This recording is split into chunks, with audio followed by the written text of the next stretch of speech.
Hey guys, tonight we're going way back, before phones, before microwaves, before even indoor plumbing was a thing people could reliably count on.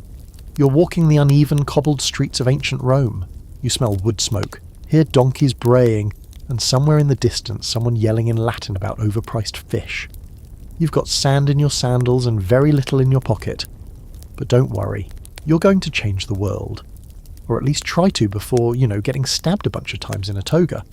So before you get comfortable, take a moment to like the video and subscribe, but only if you genuinely enjoy what I do here. Also, where are you tuning in from and what time is it where you are? Drop that in the comments. Now, dim the lights, maybe turn on a fan for that soft background hum, and let's ease into tonight's journey together. You're born Gaius Julius Caesar in 100 BCE, in a Rome that's groaning under the weight of its own contradictions. The Republic has ruled for centuries, but it's tired. Corruption is rampant. The rich are gorging themselves while the poor fester in crumbling tenements, and soldiers fight not for Rome but for the generals who promised them land. And you're part of a noble but broke family. The Julii. Old name, ancient prestige, very little actual cash. Your dad holds a modest office and your mum, Aurelia, has more backbone than half the Senate put together. You're not exactly set up for a life of greatness, but you do have one thing, the name. That Julius carries some weight, and your family traces its roots back to Aeneas, the mythical Trojan prince, and supposedly even to Venus herself. It's a great backstory. Whether it's true or not, well, that's a debate for the poets and the skeptical historians. You grow up watching Rome from the sidelines, studying rhetoric, law, and the art of political schmoozing. You're sharp. You know when to talk, when to shut up, and when to flash a charming smile. But even as a teenager, you're seeing how the system's broken. The Senate is mostly old men with pockets full of bribes, the poor are starving, and the city's democracy is more of a screaming match between rival street gangs, loyal to politicians with expensive haircuts and private militias. And then, everything changes. You're 16 when your father suddenly dies. Boom. Just like that, you're the man of the house. Not ideal. It's 85 BCE, and the Republic is teetering under the iron-fisted rule of Lucius Cornelius Sulla, a general turned dictator who's decided the best way to restore order is with hit lists and mass executions. Sulla has prescriptions, basically legal assassination lists, and your name is suddenly on his radar. Why? Because you're related to Marius, his dead enemy, and you won't give up your position as Flamen Dirlis, High Priest of Jupiter. You're a teenager, barely old enough to grow a respectable beard, and Rome's most dangerous man wants you gone. So what do? You vanish, disappear, go off-grid. You ditch Rome, change your clothes, and start bouncing between hiding spots in the countryside. You're hunted, broke, and sick at one point. Some historians say you had malaria, others say dysentery. Either way, you look like death warmed over. But you survive. Thanks in part to your mum pulling strings and your refusal to die just yet. Sulla eventually lets you live, reportedly muttering, "There are many Mariuses in this Caesar." Not exactly comforting, but you take it. Once the heat dies down, you start rebuilding. You head east, away from Rome, and begin the long grind of military service. You fight in Asia Minor, where you're recognized for raw courage, saving a commander's life, rallying troops under fire, and generally being that guy who somehow stays alive while everything explodes around him. You also do something unusual. You ask for a civic crown, the Roman version of a Medal of Honor for your actions. It's bold. Some say cocky, but it works. People notice. And it's out here, far from the Senate, where you start shaping yourself. You study philosophy in Rhodes. You polish your rhetoric until your speeches can make people weep or riot, depending on your goal. You surround yourself with thinkers, soldiers, poets, and maybe a few morally ambiguous types. You're building a network, not just friends, but future favours. Here's something fun, and a little absurd. On your way to Rhodes, you get kidnapped by pirates, real ones. They're like, "Okay, ransom, 20 talents. And you, with all the ego of a man not yet stabbed 23 times in a marble hall, laugh and say, "I'm worth at least 50. They up the price. You spend weeks in captivity, joking with your captors, writing bad poetry, and warning them that once you're free, you're coming back to crucify them. They laugh. You get ransomed. You keep your promise. You raise a small navy, hunt them down, and crucify the lot. Though, in a twist of weird compassion, you slit their throats first to spare them the worst. Moral: never underestimate a Roman with petty energy and a long memory. By the time you return to Rome, you've got the makings of something dangerous. A man who knows both high society and low cunning. You're broke, yes. But you're ambitious, charming, well-connected, and just unhinged enough to pull off something big. The Republic doesn't know it yet, but you're not just a survivor anymore. You're a contender. Still, the question that nags at you most isn't just how to gain power. It's how to hold it in a place where everyone's watching, everyone's plotting, and the knives are never too far from your back. You're back in Rome now, skin a little darker from the eastern sun, eyes a little sharper, and with a quiet fire simmering behind your charm. You walk into the city with no fortune, but all the ambition in the world. Rome, of course, is still a boiling pot of corruption and ego. The streets are clogged with beggars, political thugs, and vendors screaming over each other. The Senate's still full of men who care more about their own property than the republic they supposedly serve. But you're thinking bigger. And right away, you're playing the game. Not cautiously, not politely, boldly. You align yourself with the populares, the faction that claims to support the common people over the aristocratic elite. But let's be honest, supporting the people in Rome means giving out free grain and putting on wild gladiator shows so everyone forgets they're being slowly bled dry by the system. You give the people bread and blood, and they give you cheers and votes. It works. You start with the minor offices, quaestor, aedile, each one giving you more visibility and a bit more clout. But you don't just hold office, you dazzle. As aedile, you throw games so extravagant that people are still talking about them decades later. You go into massive debt to do it, but it's calculated. Every gold coin spent is a step closer to power, and Rome eats it up. They love the show, the animals, the chariots, the fountains of wine. You're not just running for office, you're starring in your own political theatre. Of course, none of this pleases the Senate. They see you spending money you don't have, courting the mob, and generally acting like a man who wants to be king in a republic that killed its last king over 400 years ago. But you smile, flatter, and keep moving forward. You know how to disarm a room, just enough charm, just enough feigned humility. Here's the historical fact tucked in all this glitter. Even as early as your aedileship, whispers start. This Caesar, he wants more. The Senate senses the storm coming, but they still think they can outmaneuver you. They still think you're just another ambitious man who'll flame out or get bought off. Spoiler alert, they're wrong. Now, around this time, your personal life also starts getting very Roman. You've been married a couple times already, first to Cornelia, then to Pompeia, whose scandal during the festival of Bona Dea leads to one of your most famous lines. When she's accused of improper conduct, you divorce her, not because you believe she did anything, but because, in your words, Caesar's wife must be above suspicion. It's brutal and calculated. You're not playing for romance, you're playing for optics. But while your wives come and go, your real marriage is to politics. And the next move on the chessboard is the highest priesthood in Rome, Pontifex Maximus. It's prestigious, powerful, and just the kind of post you'd need to lock in long-term influence. Everyone expects a more respectable senator to win it.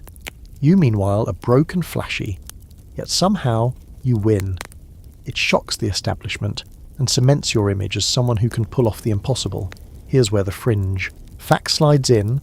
Some ancient sources say you won the priesthood not just with bribes, but with occult rituals and secret rites, adding to the later rumours that you had divine blood or even mystical insight. Whether it was money, sorcery, or sheer charisma, the result is the same. You're no longer just an upstart politician.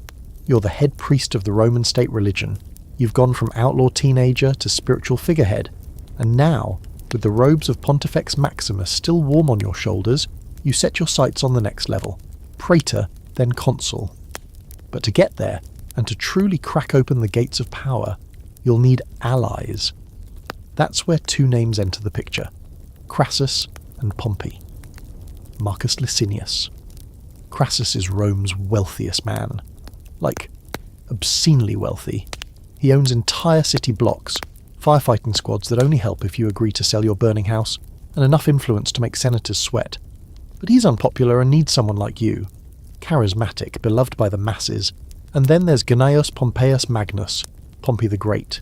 He's a war hero, celebrated general, and very much aware of his own magnificence.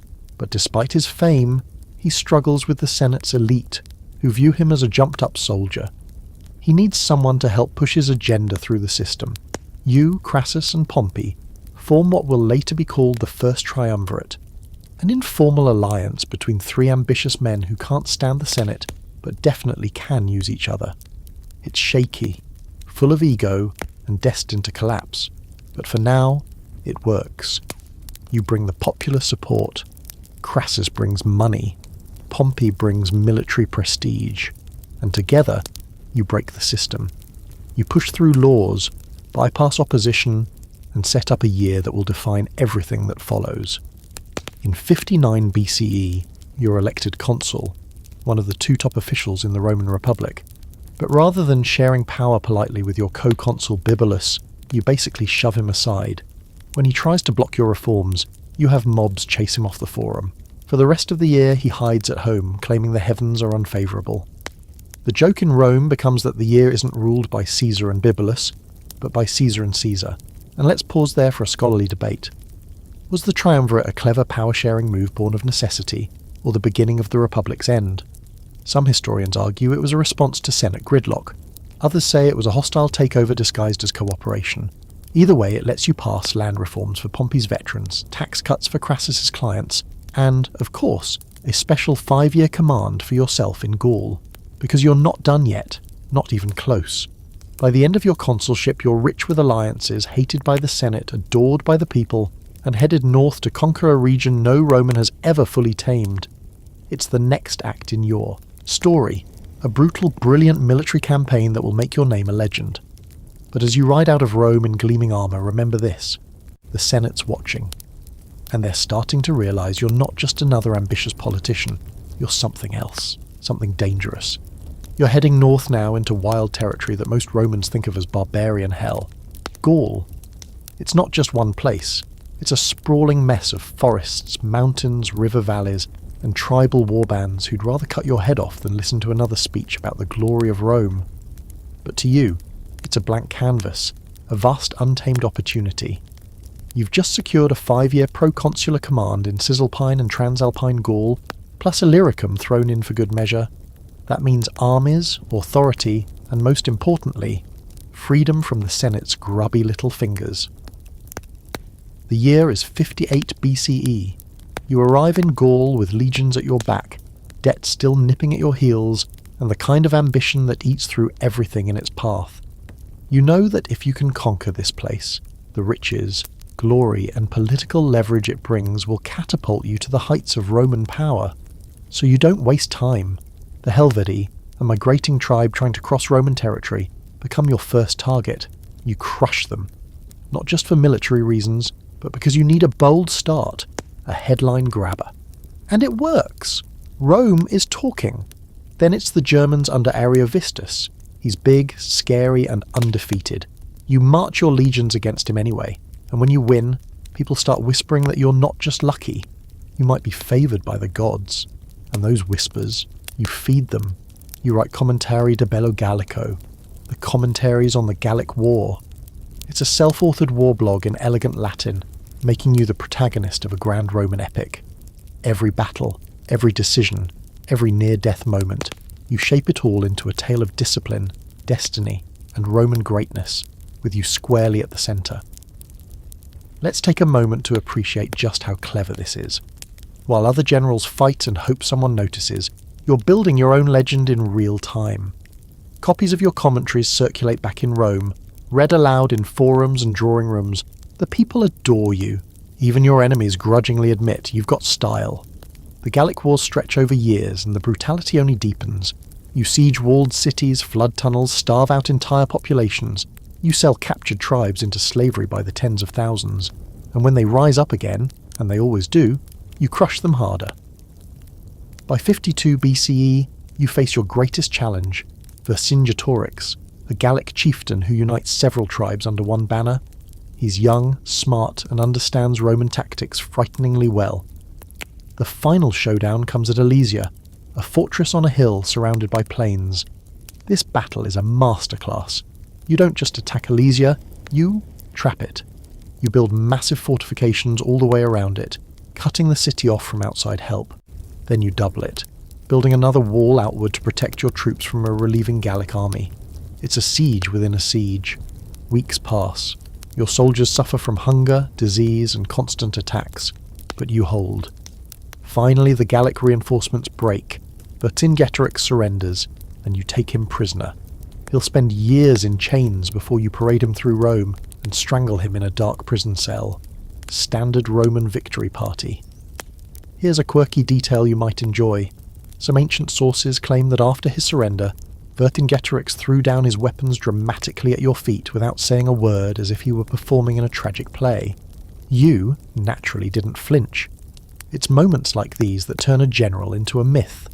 Of course, all this glory doesn't come without costs. Your soldiers adore you, they'd follow you into hell. But the Senate, they're starting to panic. You've become too powerful, too independent, and too beloved by the masses. Every victory in Gaul is another nail in the Republic's coffin, or at least that's how some of your enemies see it. Chief among them, your former ally Pompey. Yeah, remember him? Back when you three ruled the triumvirate, things worked because everyone got what they wanted. But now Crassus is dead, killed in 53 BCE during a disastrous campaign in Parthia. The man who once drowned in gold dies trying to prove he could lead armies too. Without him, the balance collapses, and with you off conquering Gaul, Pompey slowly drifts toward the Senate, cozying up to the Optimates, the aristocratic faction who hate your guts. And just to add some flavour to the growing tension, there's a scholarly debate worth considering. Did the Gallic Wars need to happen? Some argue it was pure aggression, an imperialist land grab dressed up in noble rhetoric. Others say the tribes posed a real threat, and Rome had no choice but to secure its borders. The truth, as usual, probably sits somewhere in between. But for you, it was never just about defence. It was about power, prestige, and proving to everyone that Gaius Julius Caesar doesn't just play the game, he rewrites the rules. Now let's talk numbers. Over the course of your Gallic campaigns, it's estimated you killed or enslaved over 1 million people. 1 million. That's not hyperbole. That's what you wrote in your own commentaries. Though some modern historians debate the accuracy of those numbers, there's no doubt your wars were brutal. You turned entire cultures into footnotes, entire cities into rubble. And Rome? Rome applauded, but eventually the war ends, Gaul is conquered, you've won, and now you face your biggest challenge yet. Not a barbarian army or a clever chieftain, but a simple legal technicality. Your term as governor is ending. According to Roman law, if you return to Rome as a private citizen, you can be prosecuted for the various technical crimes you committed during your consulship, like, say, overriding the Senate, inciting mobs, and ignoring augurs. Basically, the second you step back into Rome without legal immunity, your enemies will pounce. So you send a request, you want to run for consul again, but in absentia, from outside the city. The Senate says no. Pompey, now squarely against you, backs that decision. It's a trap, and you know it. Your options narrow to two. Walk into Rome unarmed and be destroyed politically, maybe even executed. Or march on the city with your army. You're standing now at the banks of the Rubicon River, a small, shallow stream that marks the boundary between your province and Italy proper. Crossing it with an army is treason, a death sentence. But you look back at your men, tough, loyal, blooded, and you realise there's no going back. You make the decision that will change history. You cross the Rubicon, and the Republic starts to bleed. The sound your boots make as you cross the Rubicon isn't thunderous. It's just a splash, maybe a slosh of water on leather. Nothing dramatic. But in that moment, you break a sacred Roman law. Generals are forbidden to bring their armies into Italy. You do it anyway. There's no dramatic speech, no fireworks, just a quiet, fatal certainty. You've made your move, and there's no way to unmake it. Civil war has begun. Rome, when it hears what you've done, doesn't cheer, it panics. Senators scramble to pack their belongings, their mistresses, and their ledgers full of shady deals. Pompey, the great general suddenly finds himself at the centre of a fast-moving disaster. You're coming, and he knows exactly what that means. He doesn't stay to fight. He flees, along with most of the Senate, heading south, then east toward Greece. They leave behind gold, unfinished meals, even their pets. Rome is yours, for now. But don't get too comfortable. You're not here to squat in empty buildings. You're here to consolidate. You act fast. You seize the treasury. You reassure the people, who, to be honest, mostly love you anyway, and you chase your enemies across the sea. Because you know Pompey. You know he'll gather troops. You know he's not done. Here's the fact they don't teach in school. You offer Pompey a peaceful resolution. You send letters. You propose compromise. But he refuses. The Senate too. They'd rather gamble the Republic on one big battle than let you gain more legitimacy. So be it. You march through Italy like it's your personal backyard. Cities surrender without a fight. Your soldiers are efficient and for the most part disciplined. You leave food stores intact. You give orders to respect civilians. It's part of the brand. You're not just a conqueror, you're the merciful one. The liberator. The one who's saving Rome from its own incompetence. But still, you need a real showdown. You sail to Greece, where Pompey has assembled an army that outnumbers yours. He's got ships, supply lines, and the Senate's desperate backing. The two of you face off in a series of skirmishes, all leading to the inevitable clash at Pharsalus in 48 BCE. Pharsalus is a mess. Your men are outnumbered, but they're veterans, hardened from years of fighting in Gaul. Pompey's troops? Fresher, flashier, but green. He has the edge on paper, but on the field you outmaneuver him. You break his cavalry, his pride and joy, and then roll up his flanks. It's textbook. Brutal, elegant, and final. Pompey flees. His dreams of glory shattered, he heads to Egypt, hoping to find sanctuary. But this is where the fringe history kicks in, because Egypt, in its own twisted way, wants to impress you. So when Pompey steps off his ship, he's greeted not by allies, but by assassins. They stab him, behead him, and present his head to you like it's a gift, a grotesque trophy. And here's the thing. You're horrified. Not because you loved Pompey, those days are long gone, but because it's a disgusting breach of honour. Your rival deserved a proper Roman death. You weep, reportedly. You take his seal ring and you mourn him publicly. Whether it's grief or performance, it's effective. You come out looking like a noble Roman who still plays by some rules, but you're not leaving Egypt yet. Oh no, because waiting in Alexandria is a young queen named Cleopatra, and you, of course, can't resist a good plot twist. Cleopatra is 21, sharp as a dagger, and knee-deep in a family power struggle. She's been exiled by her own brother, technically co-ruler of Egypt. You're fresh off a civil war, powerful, single, and very much in the mood to decide who runs Egypt. So naturally she smuggles herself into the palace, wrapped in a rug according to legend, and when you unroll it, there she is. Perfumed, poised, and very much in control. The two of you strike an immediate chord. You like powerful people. She likes dangerous men, and in each other you see tools, and maybe a little more. But Egypt is chaos. Cleopatra's brother isn't thrilled about your new alliance, and soon the city descends into war. You find yourself besieged in the royal quarter, fighting off an angry mob and some very unfriendly troops. The scholarly debate here is whether you underestimated Egypt or just didn't care. Either way, it takes reinforcements to pull you out of the mess. You win. Cleopatra gets the throne. And you? You get a long, exotic vacation. You stay in Egypt for months. You cruise the Nile on a golden barge, dressed like an Eastern god. You and Cleopatra dine, drink, and allegedly get very creative in terms of royal leisure. You even leave behind a little souvenir, a sun, Caesarion. Though back in Rome, no one's officially acknowledging that particular detail. When you finally return to Rome in 47 BCE, the Republic is shattered. But your enemies? Not quite extinct. There are still holdouts in Africa, including the remnants of Pompey's faction. So off you go again, into battle at Thapsus. You crush them. One of the casualties, Cato the Younger, Rome's most stubborn defender of the Republic. He doesn't let you capture him. He kills himself. In a world where political enemies usually end up strangled in dungeons, Cato's self-inflicted death becomes a symbol of virtue, resistance, and a whole lot of stubborn pride.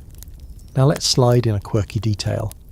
After Thapsus, you suffer from an episode of uncontrollable laughter. No one knows why.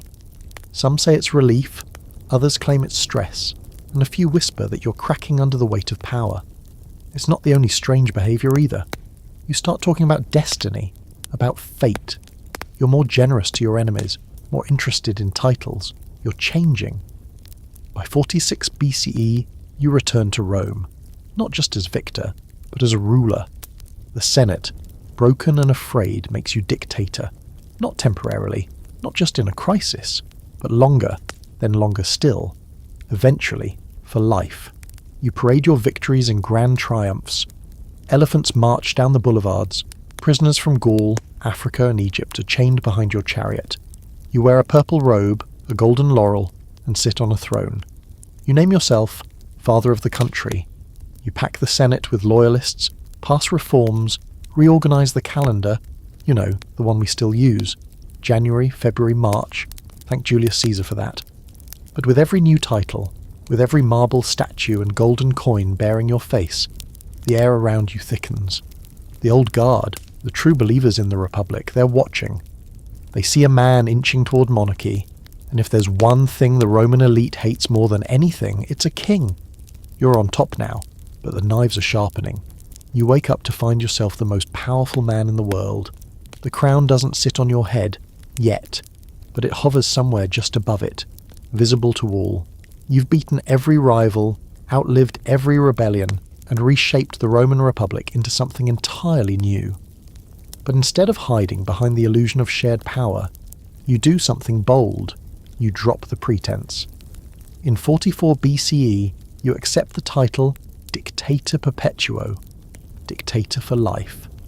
You don't sneak it through the back door. You announce it. You commission statues of yourself in divine poses. You let your face appear on coins, something usually reserved for the gods and dead heroes. And you start wearing red boots, a subtle nod to the ancient kings of Rome. You're not exactly calling yourself a monarch, but you're circling the word like a lion around fresh meat. Now, let's zoom in on something interesting here. The Senate still exists. The forms of the Republic still stand. Technically, they're voting on things. But in reality, most of those senators owe their positions, their wealth, or their lives to you. You've packed the chamber with loyalists. You've increased the number of senators, flooding the place to dilute the influence of the old guard. You've clipped the wings of the assemblies, taken over the treasury, and made yourself chief priest, consul, and dictator all at once. Rome isn't a republic anymore. It's a one-man show with a very elaborate set, and yet, you still talk about preserving the republic. You smile and insist it's all temporary, all for the good of Rome. You make reforms, real ones. You improve the calendar, overhaul the debt laws, rebuild cities, offer citizenship to those outside Italy. You genuinely do a lot of good. But it's not democracy. It's efficient, enlightened despotism, and the people love it. But not everyone's impressed. In the marble corridors of the Senate, a storm is brewing. It's quiet, almost polite, but it's there. The older senators, the ones who remember the Republic in its prime, they're whispering. Men like Marcus Junius Brutus and Gaius Cassius Longinus, who once fought against you, then submitted to you, now sit in the Senate watching you act more and more like a god, and it makes their skin crawl. The real irony? You trust them, especially Brutus. You forgive him for siding with Pompey. You welcome him back into politics, elevate him, praise him. You even claim you descend from Aeneas, and that Brutus descends from the Brutus who helped expel the last king of Rome. That myth matters to you. You're a history buff, and you know the weight of symbolism. It's almost poetic. You, the dictator, elevating the descendant of the man who killed the king. What could go wrong? Let's slide in a quirky fringe fact. Around this time, a temple is being built in your honour, while you're alive. That's not normal, even for Rome. You're being worshipped in public ceremonies. Priests are offering sacrifices in your name. Some senators are horrified, others are confused, and a few, honestly, are just jealous. Now, here's a scholarly debate that still stirs the dust in academia. Did you truly want to be king? Or were you simply baiting your enemies, seeing who would flinch? Some say you rejected the crown 3 times at the Lupercalia festival as a gesture of humility. Others argue it was pure theatre, designed to test the waters. Either way, when Mark Antony, your loyal friend, tries to crown you in public and you refuse it, the damage is already done. The crowd cheers, but not everyone is clapping. What you don't fully grasp, or maybe you do and just don't care, is that your actions are waking up Rome's deepest political trauma. Rome hated kings. That's how the Republic was born, in the ashes of monarchy. The very word rex, king, sends a chill down every senator's spine. And even though you're not using the word, everything you're doing feels like monarchy. You start making decisions without consulting anyone. You pass laws from your chair. You're planning military campaigns to Parthia without Senate approval. You don't even rise when the senators enter the chamber anymore. You used to. You used to play the humble part. Now, you barely pretend. And they notice. One day, a senator places a diadem, a king's band, on your statue. You have it taken down. Another tries to call you Rex in public. The crowd boos. You laugh it off. But it's clear you're dancing on a knife's edge, and the Republic's defenders are sharpening blades behind closed doors. Meanwhile, the people of Rome are still mostly on your side. They're eating better. The games are good. The streets are safer. You're popular. You're beloved. But you're also terrifying to the people who once held real power. The Senate used to be the heart of Rome. Now it's a body waiting for the next command from a man in red boots. Let's talk about your personal schedule for a moment. You've become restless. You're planning to leave for Parthia. Soon. Maybe even next month. You want to avenge Crassus's humiliating defeat. You want one more grand campaign, one more piece of glory. You've even started planning who will rule in your absence. You think you have time, but you don't. You attend the Senate regularly now, despite the warning signs. Omens are stacking up. Strange dreams, lightning storms, soothsayers muttering about the Ides of March. Your wife, Calpurnia, begs you to stay home. She wakes from nightmares drenched in sweat, convinced you'll be killed. You, being Caesar, roll your eyes. Here's one last eerie little nugget. A few days before the Ides, a list of conspirators is reportedly handed to you. Someone warns you. The scroll goes unread, crumpled in your hand as you walk toward the Senate on March 15th, 44 BCE. That morning you dress as usual. The sky's clear. You head for the theatre of Pompey, where the Senate is meeting. Your enemy's too afraid to confront you in the actual Senate house. You feel powerful, maybe even untouchable. You ignore the soothsayer on the steps, the one who told you to beware the Ides. You smirk and say, "The Ides of March have come." And he replies quietly, "Aye, Caesar, but not gone." Inside, the senators rise. They greet you with smiles, handshakes, respectful nods, and behind their backs, knives. The Senate chamber isn't where you're supposed to die, or at least not like this. You've walked into plenty of rooms filled with tension before, negotiations, debates, even sieges, but today feels different. Not that you'd admit it. You don't flinch, don't show fear. You're Julius Caesar, dictator for life, crowned by victories and adored by the people. What could possibly go wrong in a room full of men you've either pardoned, promoted, or politically neutralized? The location itself should have been your first warning. The meeting isn't being held in the Senate house on the Forum. It's in the Curia of Pompey, a theatre complex still under construction. You know, the one named after the rival you crushed, whose headless body you once mourned? Yeah, that one. A weirdly poetic place for things to end. But you ignore the chill in the marble and walk in like you own the world, because, let's be honest, you basically do. The conspirators are waiting, 60 senators, not all of them hardened enemies. Some are men you've promoted, even trusted. Brutus is there, Cassius too. They're doing that awkward thing people do when they're about to betray someone, smiling too wide, pretending everything is totally fine. You nod back, amused by their stiffness. You're so used to commanding rooms, it doesn't occur to you that today you might not be the one holding the reins. Someone steps forward with a petition. That's the signal. The choreography's rehearsed. Distract you, crowd you, then strike. And they do. The first blade doesn't kill you. It's a shallow cut, right to the shoulder. You whirl around, confused, maybe even thinking it's a joke. Another strike hits you in the ribs. Then the chaos begins. Hands grab your toga, men shout. Blades flash in the morning light. You don't even have time to draw your dagger. The room erupts into a storm of betrayal, and you, the conqueror of Gaul, the vanquisher of Pompey, the man who outwitted everyone, you are just a bleeding man in a corner, being murdered by a committee. Here's the chilling historical fact. You are stabbed 23 times. And according to Suetonius, only one of those wounds, right to the chest, is actually fatal. The others are frantic, shallow, slashes from men who can't believe what they're doing or can't bear to look you in the eyes while they do it. The scene is less a clean execution and more a messy, panicked groupthink horror show. You try to stand, you fall, you try to speak, but blood fills your mouth. And then Brutus steps forward. You see him, really see him. The man you trusted, raised politically, treated like a son. His blade joins the others, and here's the most quoted line in Roman history. Et tu, Brute?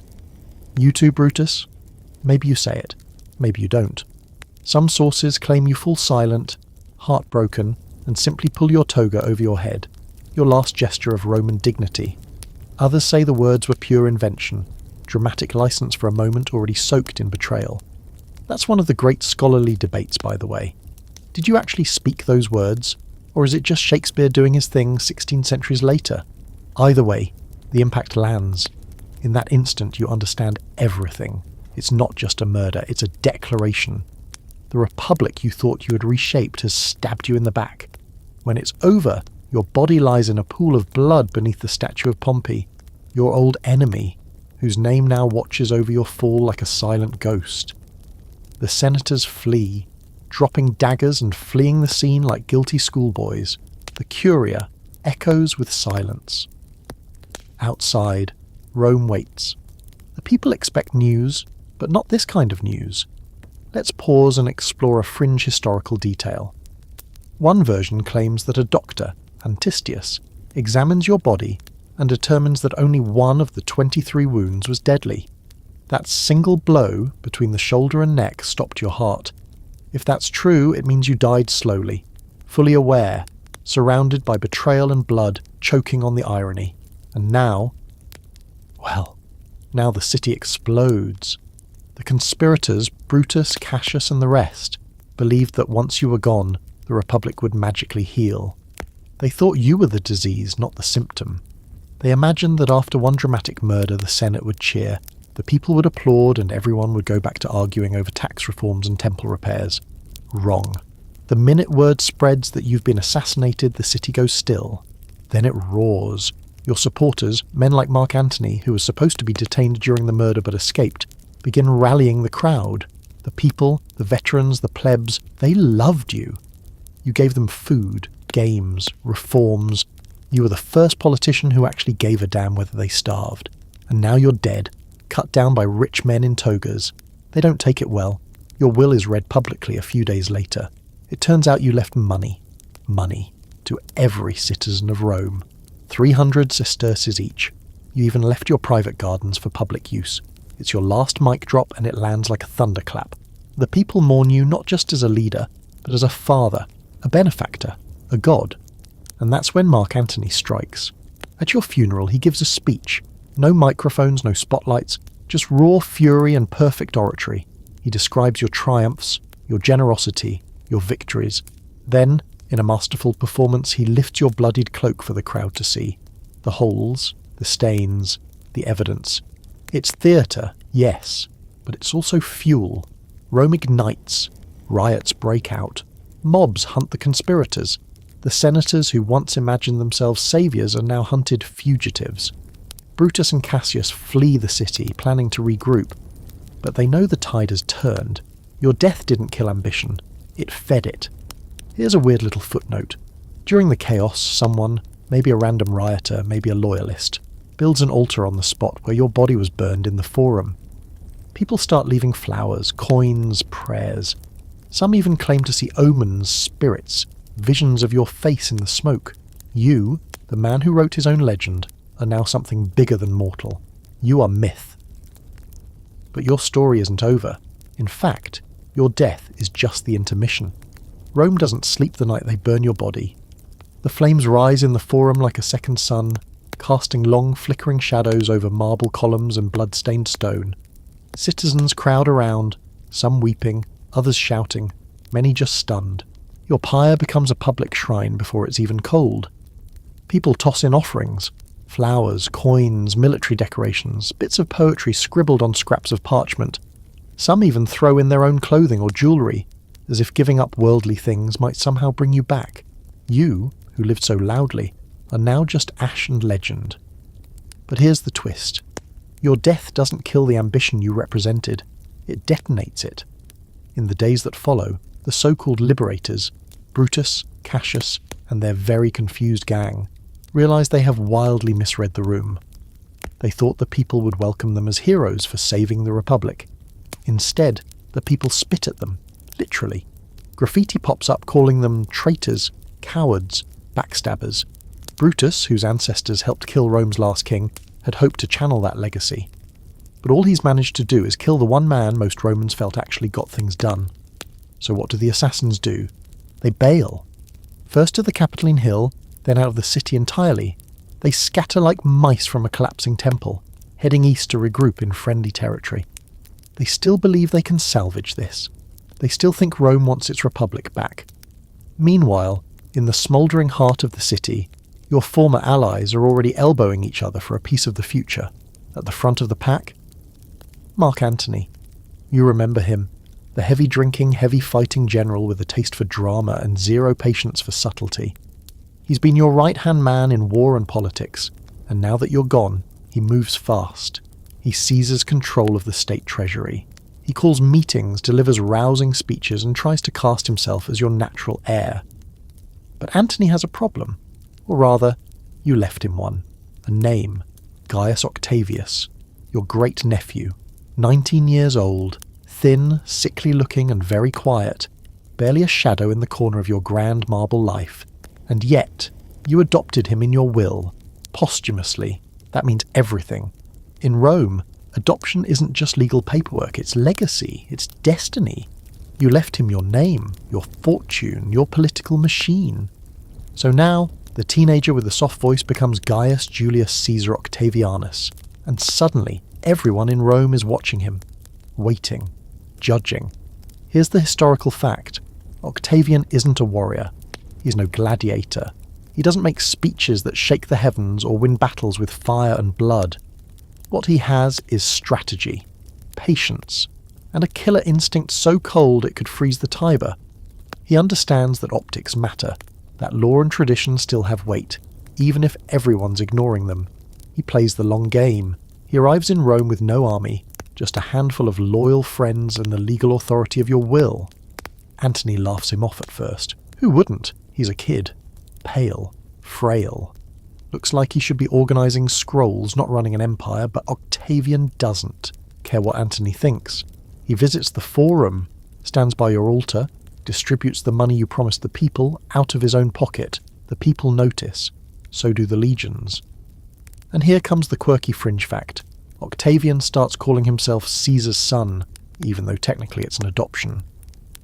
But Rome loves a story. It loves bloodlines. He even claims he saw a comet during your funeral games, a blazing star that streaked across the sky. People say it was your soul ascending to the heavens, a sign that you've become a god. Octavian leans in hard. He puts that star on his coins, on his banners, the son of the divine Julius, Divi Filius, a god's heir, walking the earth in a neat little toga. Antony, meanwhile, is starting to sweat. His grip on power is slipping. The Senate is wary of him. The people are drifting toward Octavian. And the army starts swearing loyalty to the boy. You can practically hear the gears grinding in Antony's head. He needs backup, so he cuts a deal with the Senate, specifically with a man named Cicero. Yes, that's Cicero.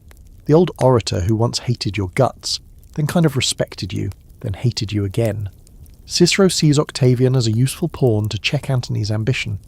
He floods the Senate with speeches, the Philippics, ripping Antony apart with brutal rhetoric. It's delicious stuff, full of venom and classical flourishes. Antony in return threatens violence. Subtle diplomacy was never really his thing. Octavian plays it cooler. He lets the old men fight, then gathers support from another corner. Lepidus, a wealthy general with legions of his own. And just like that, the power vacuum you left starts to fill, again with the triumvirate. The second triumvirate, to be precise. Octavian, Antony, and Lepidus form a legal, three-headed political monster. Their first order of business? Blood. They draft prescriptions, lists of enemies to be executed, lands seized, and families destroyed. Sound familiar? It's a throwback to Sulla's old days. The purges begin. Anyone who backed the wrong side, who supported Brutus or whispered against Caesar, gets hunted down. Heads are displayed in the forum. Wealth is redistributed. Rome becomes a city of whispered names and sudden disappearances. And yes, one of the victims is Cicero. Antony never forgives the speeches. When they catch him, the soldiers reportedly cut off his hands and tongue, the tools of his oratory, and nail them to the speaker's platform. Brutal, theatrical, and totally Roman. Meanwhile, Brutus and Cassius are building their own power base in the east, raising legions, rallying cities. They know the triumvirs will come for them, and they're getting ready. You'd probably admire the boldness if you weren't too busy being dead and worshipped. And here's a scholarly debate worth mentioning. Was the second triumvirate ever meant to last? Or was it always a temporary alliance of mutual convenience waiting to implode? Some historians argue that the seeds of betrayal were baked into its DNA. Three men with armies and ambition don't make for a stable democracy. They make for a very short-lived truce. But for now, the new alliance holds. They divide the Roman world like slices of a sacrificial ox. Octavian gets the west, Antony gets the east, Lepidus gets Africa, basically the leftover bone, and together they prepare for the ultimate reckoning. The Battle of the Republic isn't over. It's just changing shape. You're gone, sure, but your shadow still stretches over every forum, every coin, every sword. They killed you to save the Republic, and in doing so, they doomed it. Because now, Caesar isn't a man. It's a title. You'd think that after everything, the wars, the assassinations, the purges, the funeral riots, Rome might take a breather. Maybe pour a glass of wine, clean the blood off the forum steps and collectively exhale. But that's not how Rome works. Not anymore. With your ashes barely cooled, the men who inherited your world are racing toward yet another clash. The second triumvirate, forged in blood and political necessity, isn't built to last. It's built to kill. And the first name on that death list? Brutus. Yes, that Brutus. The one who stood over your dying body, dagger in hand, toga drenched in betrayal. He's in the east now, with Cassius, raising legions, gathering allies, and writing self-righteous letters about restoring liberty. He still clings to the fantasy that killing you saved Rome, not shattered it. But no matter how many times he invokes the noble republic, the truth is sinking in. Nobody's cheering for the old system anymore, so the triumvirs prepare for war. Octavian, Antony, and Lepidus mobilize an army so vast it drinks entire provinces dry. Their target? Macedonia. More specifically, the plains near a sleepy little town called Philippi. You probably never cared much for it in life, but now it's about to become the battleground where your ghost watches from every blade, every shield, every glint of armour under the autumn sun.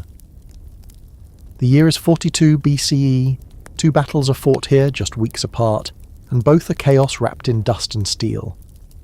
The first clash sees Cassius defeated. Fatally so.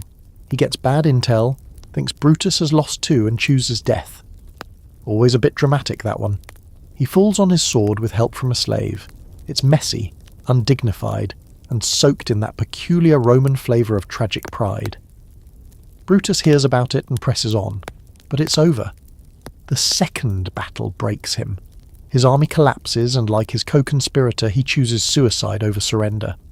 Word is, he runs onto his own sword, held out by a loyal friend. If that sounds familiar, it should. It's a style of death that'll echo in future Roman tragedies.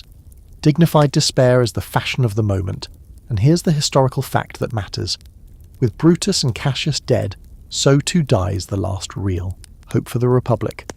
There's no Senate army anymore, no grand resistance, just a handful of refugees, old men, and stubborn philosophers still pretending the Republic can be resurrected like some senatorial Lazarus. It won't be.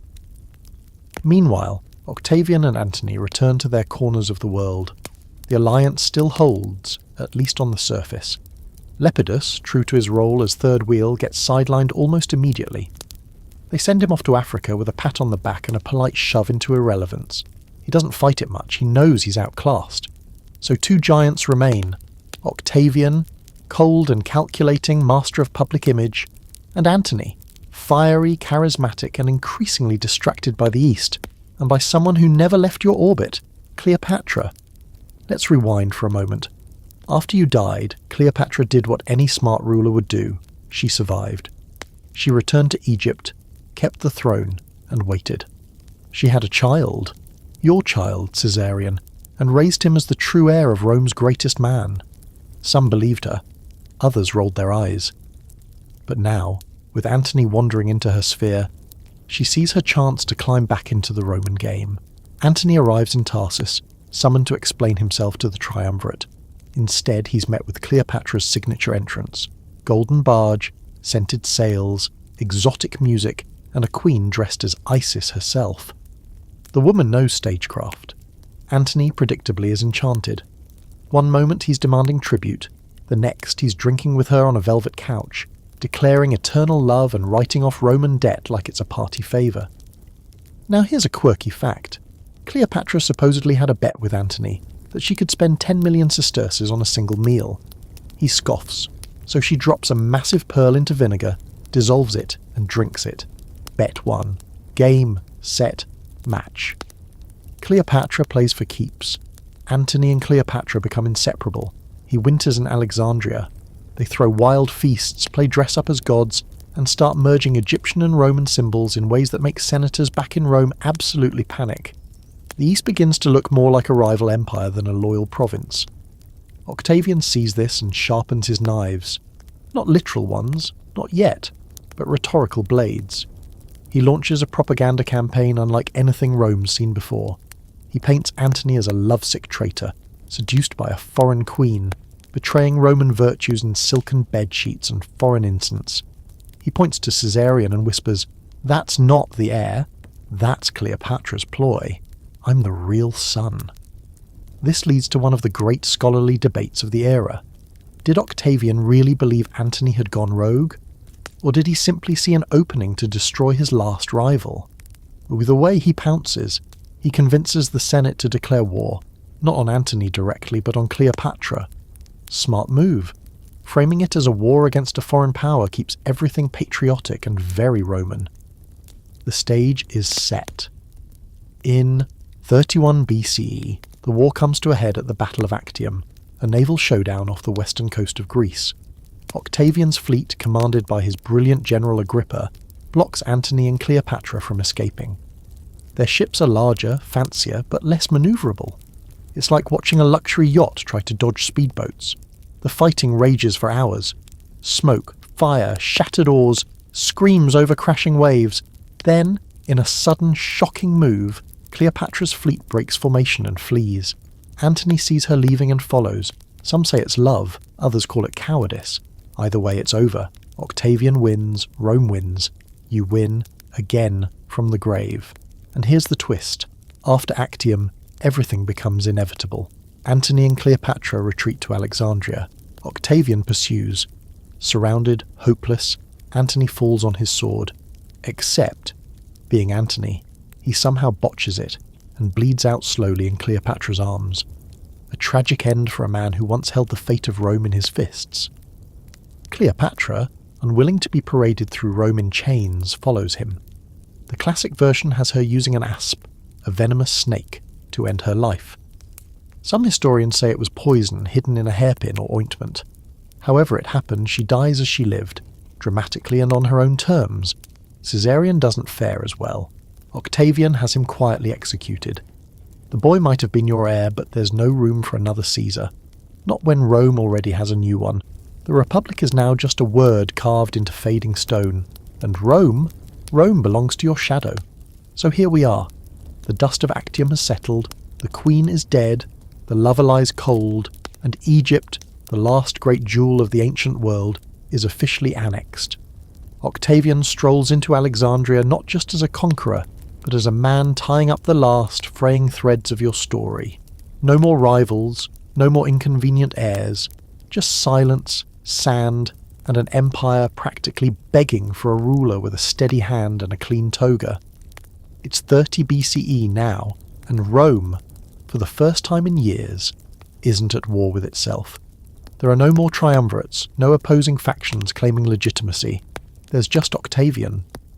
The boy you adopted from your sister's line, the quiet one, the frail one, is now the last man standing, and he's not just your heir in name, he's become a reflection of you in the most unsettling way.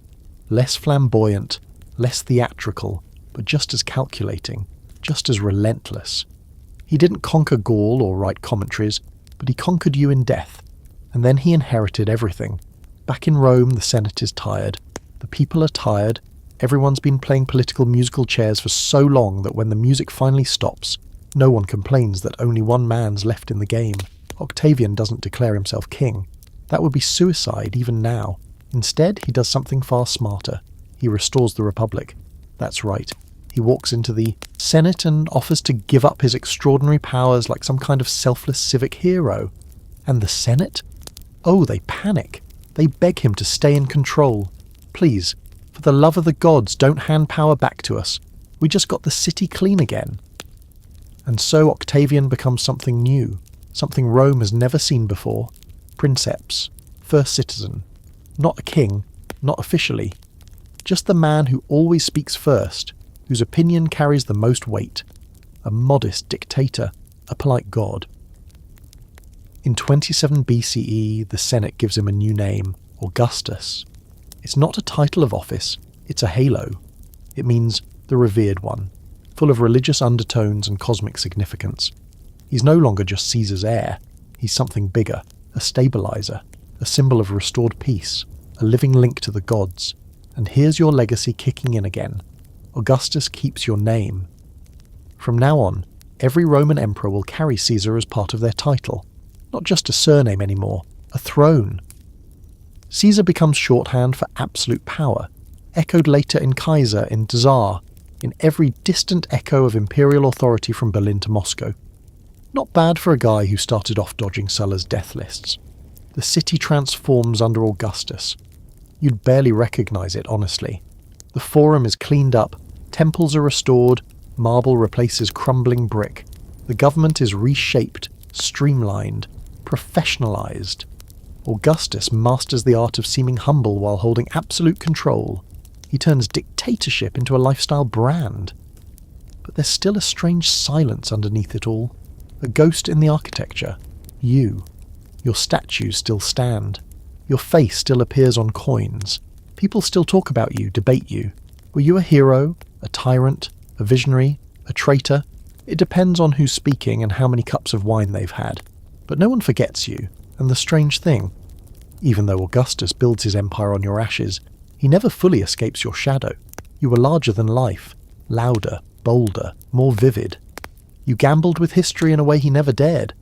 And though he ends up with the throne, it's your story that keeps pulling people back. Now here's a fringe detail most people overlook. Augustus doesn't just co-opt your legacy, he literalizes it. He deifies you. Officially. You're declared a god by the Senate. Temples are built in your honor. Priests are appointed to serve your cult. People leave offerings at altars with your name etched in stone. You go from man to myth to Divus Julius, the divine Julius. It's not just good PR. It gives Augustus extra clout too. After all, what's more legitimate than being the son of a god? So let's pause on that for a second.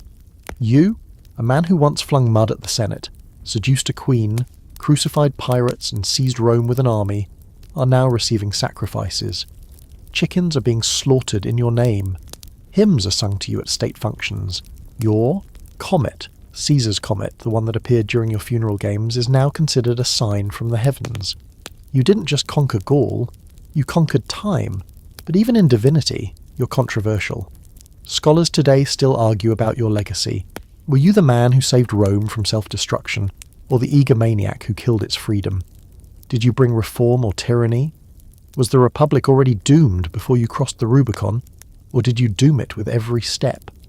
Some point to your debt relief policies, your calendar reform, your openness to extending citizenship as signs of progressive thinking. Others look at the death toll, your prescriptions, the Gallic massacres, the civil wars, and see a ruthless opportunist who destroyed as much as he built. And then there's Cleopatra. Historians still debate whether your love for her was genuine or strategic. Was Caesarion your attempt to start a new dynasty outside Rome's control? Or just a footnote in your story, cleaned up by Augustus because it didn't fit the narrative? All of this matters less, of course, than the result. Rome is no longer a republic. Oh, they keep the names. There's still a Senate. There are still elections. But it's hollow. Power flows from one man now, passed through bloodlines and assassinations, coups and coronations. The emperor reigns, and he reigns in your name. That's the real kicker. You, who were murdered in the name of liberty, become the founding father of an empire. They killed you to stop a king from rising, and in doing so, they created a dynasty. And you know what? Rome likes it. They like the order, the games, the stability. Sure, the emperors after Augustus will range from decent to deranged. Some will burn the city, others will appoint horses to the Senate. But the system holds. Your system. Or at least the one built on your bones. Here's a weird little postscript to your legacy. Over a century later, a Roman emperor named Hadrian will stand in Gaul, staring at the site of one of your old battles. He'll raise a column there, quietly marking the spot where the Republic ended and empire began. He doesn't build it to honour Augustus. He builds it for you. Even the emperors know. This all started with Caesar. With the man who crossed the Rubicon, seduced a queen, and died beneath the statue of his enemy. With you. You don't get to see the future, but if you could, you'd probably smirk. Or maybe roll your eyes. Hard to say. Because for all the blood, betrayal, and speeches carved into history, the grand irony is this. You weren't trying to end the Republic. You were trying to fix it. Make it work. Bend it into something that didn't wobble every time a corrupt senator threw a tantrum or a general wanted more land. You saw a broken system and tried to strong-arm it into stability. But in doing so, you cracked it beyond repair. Rome under Augustus is quiet. Too quiet. The chaos that defined your rise, the elections, the brawls, the backroom deals, is now filtered through one man. A man who speaks calmly, nods graciously, and wears power like a well-fitted cloak. But make no mistake, he rules completely. Every province, every army, every grain shipment flowing in from Egypt, he controls it all. And the people? They love it. After decades of bloodshed, they'll take order over ideology any day. And that's the strange part. You weren't always orderly. You were passion and spectacle. Rome was loud when you were alive. Full of parades and conspiracies, public feasts and whispered threats. But Augustus brings stillness, predictability. He closes the gates of the Temple of Janus, a symbol that Rome is at peace. He brags about this. A lot. Not because he's humble, but because peace finally is marketable. Still, you haunt the place. Literally. Your temple goes up in the Forum, a whole building, white marble columns and all dedicated to the divine Julius. Priests in white robes oversee rituals there. On the anniversary of your death, the Ides of March, people gather quietly to remember. Not everyone weeps, not everyone honours, but no one forgets. Even in this restored republic, your ghost sits in the back row watching. Here's a historical fact for your celestial records. Augustus doesn't have any sons, at least not ones that survive long enough to matter. So, he spends the next 2 decades grooming a series of male heirs. Stepsons, grandsons, adopted sons, each one raised to follow in his sandal steps. Most of them die. Some of them die under mysterious circumstances. It's a mess. Eventually, one man remains standing. Tiberius, the grim, moody stepson of Augustus. He's not particularly loved, he's not particularly charming, but he's capable, and more importantly, he's alive. When Augustus finally dies in 14 CE, Rome holds its breath. The transition of power, this untested handoff from emperor to heir, is a moment that could crack the whole system, but it doesn't.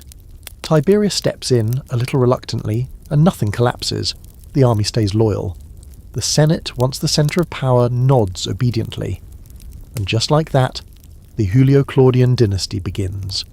So let's talk about that legacy for a second. Your name, Caesar, becomes something bigger than a family label. It's now a title, not just a name passed down, but a station. Every emperor will carry it, even those with no blood connection to you. Later, emperors will be crowned Caesar Augustus, Caesar Trajan, Caesar Hadrian. In the centuries to come, your name will echo through palaces, battlefields and cathedrals. It'll get mangled into other languages, reborn as Kaiser in Germany, Tsar in Russia. The title outlives the city, outlives the empire, outlives everyone. But here's the twist, the one historians still argue over while sipping cheap espresso in dusty archives. Were you ever actually trying to be emperor? Some argue yes, that every step you took, from allying with Crassus and Pompey, to crossing the Rubicon, to accepting the crown in everything but name, was part of a grand plan to concentrate all power in your hands. That the Republic talk was just clever cover, others say no, that you saw yourself as a restorer, a repairman holding the crumbling architecture together with raw charisma and policy. That you didn't want to be king, you just didn't want the Senate to be a dysfunctional circus. And maybe both are true. Maybe you became a king by accident, or maybe by the time you realised what you'd become, it was too late to stop. Here's a fringe detail. Some Roman aristocrats continued holding tiny dinner parties on the Ides of March, not in your honour, but in Brutus's. Quiet, tasteful affairs.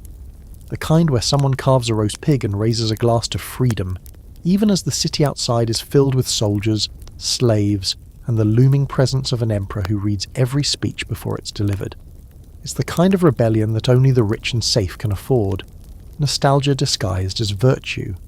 Meanwhile, the people? They remember you differently. To them, you're the man who gave them games, grain and glory. The one who conquered Gaul, humbled Pompey and brought Egypt under Roman rule. You dazzled them, made them laugh, gave them gossip and victories and monuments. You weren't perfect, no one claims that. But you were memorable, and in a world where names live longer than bodies, being unforgettable is everything.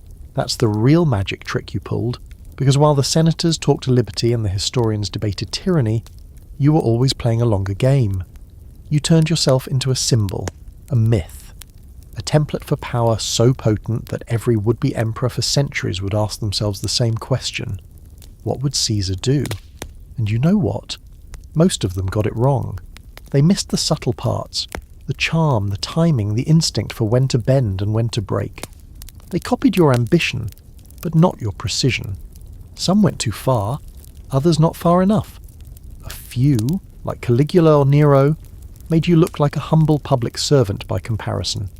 And yet, no matter how far the empire strayed, no matter how twisted the politics became, your name remained the gold standard. Even the Christians get tangled up in your legacy.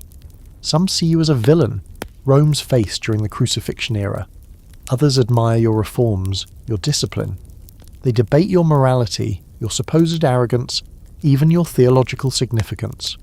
Because when you become a god in a city that will one day crucify another man called the Son of God, things get messy.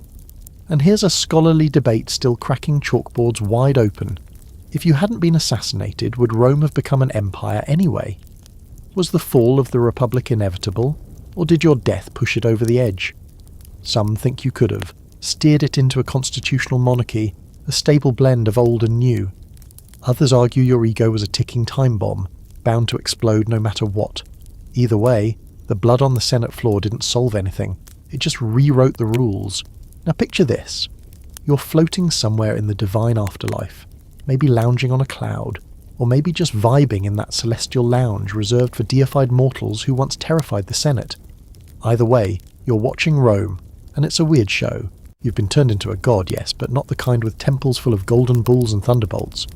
You're the kind of god people use to justify policy, stamp coins, and prop up increasingly erratic emperors. Honestly, you probably didn't ask for this. But legacy, like politics, has a mind of its own. Down below, the emperors start getting strange. After Augustus dies peacefully, rare for Roman rulers, his successor Tiberius rules with a sort of gloomy efficiency. He's paranoid, reclusive, and definitely not a people person. He hides out on the island of Capri, surrounded by astrologers and disturbing rumours. He rules well enough, but with zero charisma. He never pretends to be you. In fact, he seems allergic to the idea of being too visible. And then comes Caligula. You wouldn't believe this guy. He starts off well, handsome, young, generous, but very quickly goes off the rails. He thinks he's a living god. He publicly impersonates Jupiter, builds golden bridges, declares war on the sea, and has his soldiers stab at waves. There's that famous fringe fact, possibly true, possibly satire, that he tried to make his horse a consul, not because the horse had political aspirations, but because Caligula wanted to humiliate the Senate. Mission accomplished. He dies violently, of course. That's the new Roman tradition. Assassination isn't political anymore, it's just how emperors exit the stage.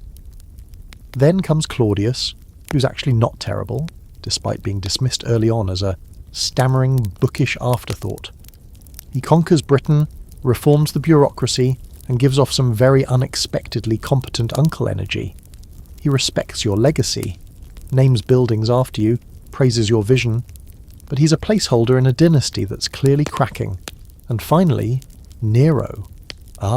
Nero, the man who, depending on which scroll you believe, fiddled while Rome burned.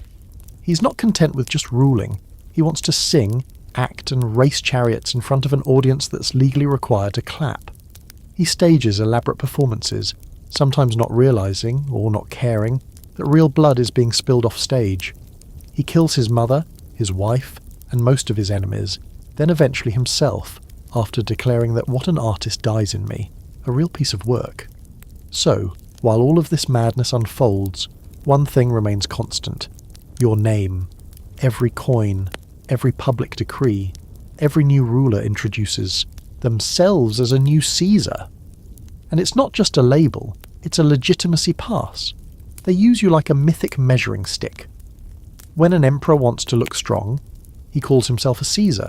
When he wants to be seen as divinely favoured, he references you and that shining star, the comet that supposedly marked your ascent to the heavens. Here's your historical fact of the night. Roman emperors begin using a formal title, Imperator Caesar Augustus. Imperator means commander. Caesar is your name. Augustus is the holy brand. It's a neat little stack of titles that says, I'm in charge, I'm divine adjacent, and I've got the receipts. But let's not forget the Senate. They still technically exist, still meet, still pretend they're important. They pass laws, give speeches, debate how many peacocks should be sacrificed before a military campaign. But no one is fooled. Rome has become a stage, the senators are background extras, and the emperor, he's the playwright, the director, and the star, whether he knows his lines or not. Meanwhile, the people are adapting. The old republican virtues, libertas, gravitas, dignitas, are slowly giving way to bread and circuses. As long as the amphitheatres are full and the aqueducts keep flowing, most Romans don't care who's sitting on the throne. Which brings us to one of the more hilarious scholarly debates. Did the Romans truly love empire, or did they just stop fighting it once it started feeding them? Some scholars argue that the Republic, with all its elections and checks and balances, was already dead long before you crossed the Rubicon, that you didn't murder it, you just gave it a proper burial. Others insist the Republic could have been saved, if only you'd laid down your power instead of grabbing more. But either way, it's you who transformed what it meant to be Roman. You gave them a new identity, one not built on senatorial privilege, but on personal loyalty, military strength and spectacle. And now, your legacy spreads beyond Rome. The empire expands to its furthest borders, the Rhine, the Danube, the sands of the Sahara, the windswept cliffs of Britain. Roads stretch like spider webs from Rome to every corner of the known world. Latin becomes the language of government, of law, of power, and through it all your name travels with the legions. Caesar becomes a universal word for ruler. In time, even the enemies of Rome will invoke your name when they seize power themselves. Here's a lesser-known but fascinating fringe detail. In some distant parts of the empire, local leaders begin naming their sons Caesar, not because they're related to you, but because it's seen as a lucky charm, like naming your kid Victor or Maximus. The idea is, if a child bears your name, maybe they'll inherit your strength, your cunning, your fate. A strange kind of folk superstition, that the man who was stabbed 23 times in the Senate can still bring good fortune to a peasant farmer's newborn. But not everything is glorious. The cracks begin to show. By the 2nd century CE, emperors start dying at alarming rates. Poisoning, stabbings, suspicious illnesses. Armies begin to realise they can choose emperors too, and suddenly loyalty becomes negotiable. Generals rise and fall with the favour of legions. Civil war returns like an old house guest, no one invited. The Senate becomes even more irrelevant, and emperors are no longer made in Rome, they're made on battlefields. And through it all, you remain the blueprint, the name, the ideal. Even when things fall apart, they fall apart in the shape you left behind. There's something almost tragic about it. The republic you tried to fix became an empire. The empire you never called by name became your most enduring creation.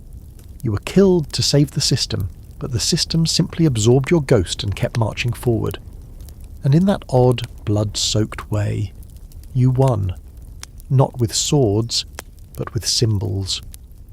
Imagine this. Centuries have passed. The marble has weathered.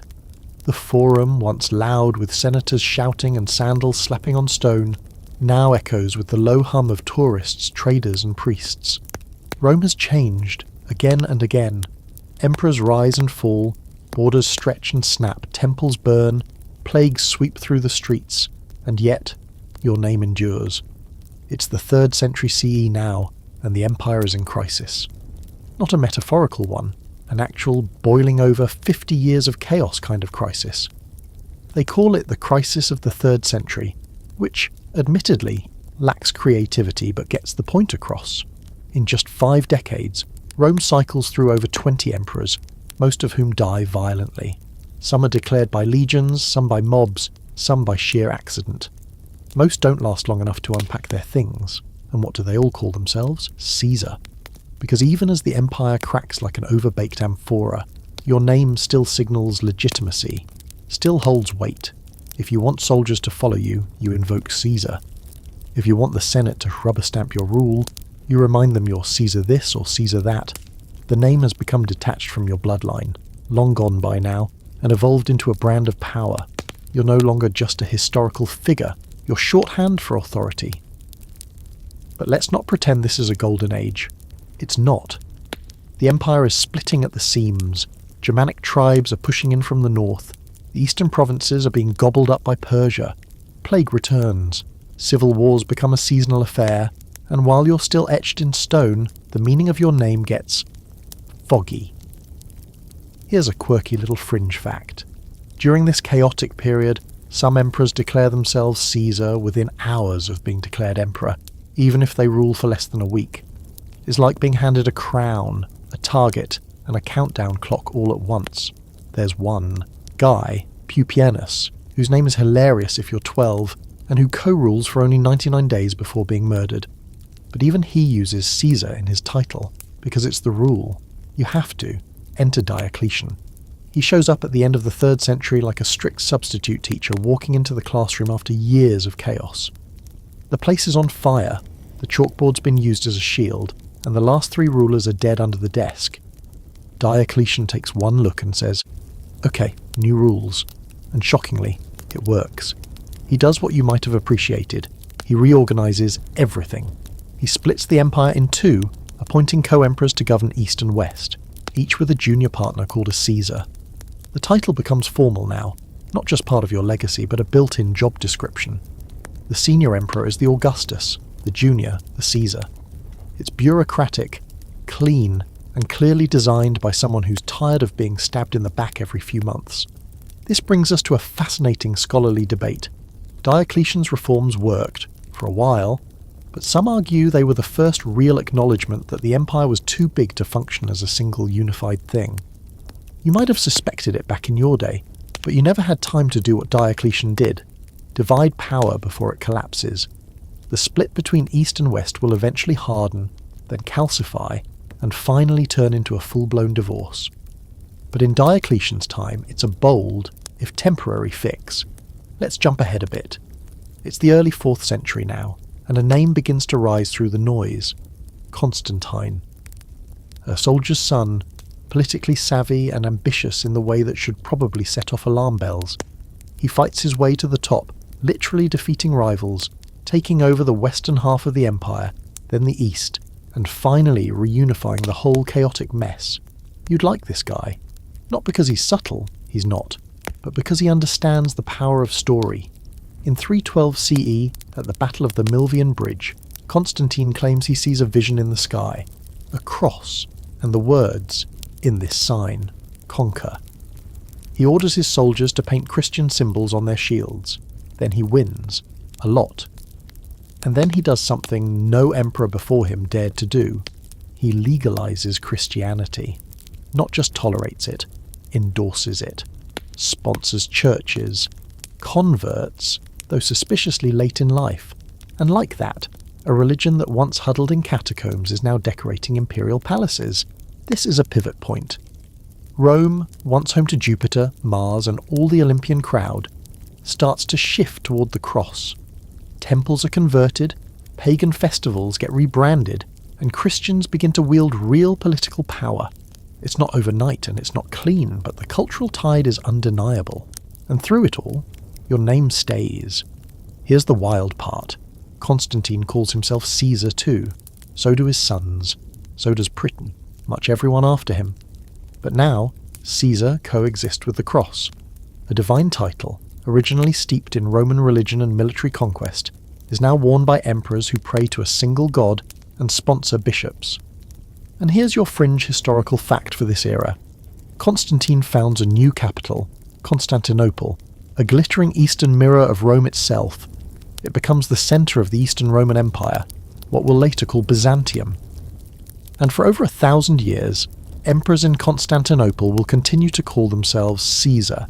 Even as the Western Roman Empire crumbles into dust, the East holds on, keeps the titles, keeps the laws, keeps your name, but the West is not okay. By the 5th century, Rome is under siege, literally. Germanic tribes, pushed by waves of migration and climate stress, start knocking on the imperial door. And the Western emperors? They're shadows, puppets. Half the time, they're too busy surviving palace intrigue to defend the city. In 476 CE, the last Western emperor, Romulus Augustulus, a tragic combo name of Rome's legendary founder and its first emperor, is deposed by a Germanic general named Odoacer.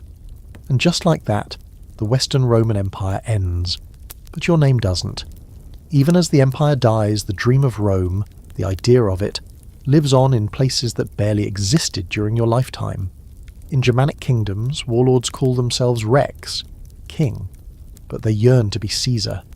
They wear Roman tunics over chainmail, build villas with crumbling Latin inscriptions, and hire priests to write down genealogies linking them to you, no matter how far-fetched. Your name becomes a badge, a relic, a political spell.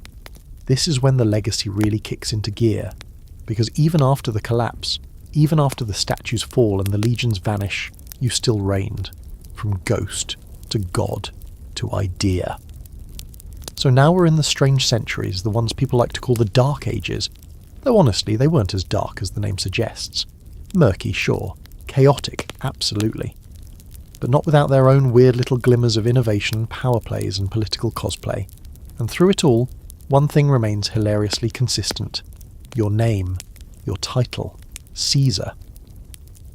After the fall of the Western Roman Empire in 476 CE, Europe doesn't exactly collapse into barbarism. It just gets rebranded. Former Roman provinces become kingdoms, emperors become kings, and Latin becomes the language of dusty monks and snooty nobles trying to sound important. But even as Latin fades from the mouths of the common people, your name is still whispered in marble halls, scrawled in royal charters, and invoked by men who'd never survive a Roman Senate debate without breaking into tears. Let's start with the Byzantines, the Eastern Roman Empire that refuses to die. From their shiny new capital of Constantinople, these emperors still see themselves as the rightful heirs of Rome, and they act like it. They speak Greek, not Latin, wear fancy silk robes, and argue about theology more than taxes, but the title Julius Caesar still echoes through their court. That's right. Kaiser, the Greek version of Caesar, is still very much alive, stitched into titles and prayers, whispered in the corridors of palaces lit by oil lamps and heavy with incense. And here's a quirky fringe fact for you. In Byzantium, Caesar eventually becomes a sub-emperor rank, like the guy just under the emperor, often the designated heir. So you've gone from dictator to deity to corporate vice president. But hey, even that's a kind of immortality. Meanwhile, in Western Europe, a different kind of power starts stirring. Not an empire, at least not yet, but the bones of one. Tribal kings who once feared the legions now prop themselves up using old Roman imagery. They crown themselves with iron, but carve Latin inscriptions into their swords. They build stone churches using Roman blueprints.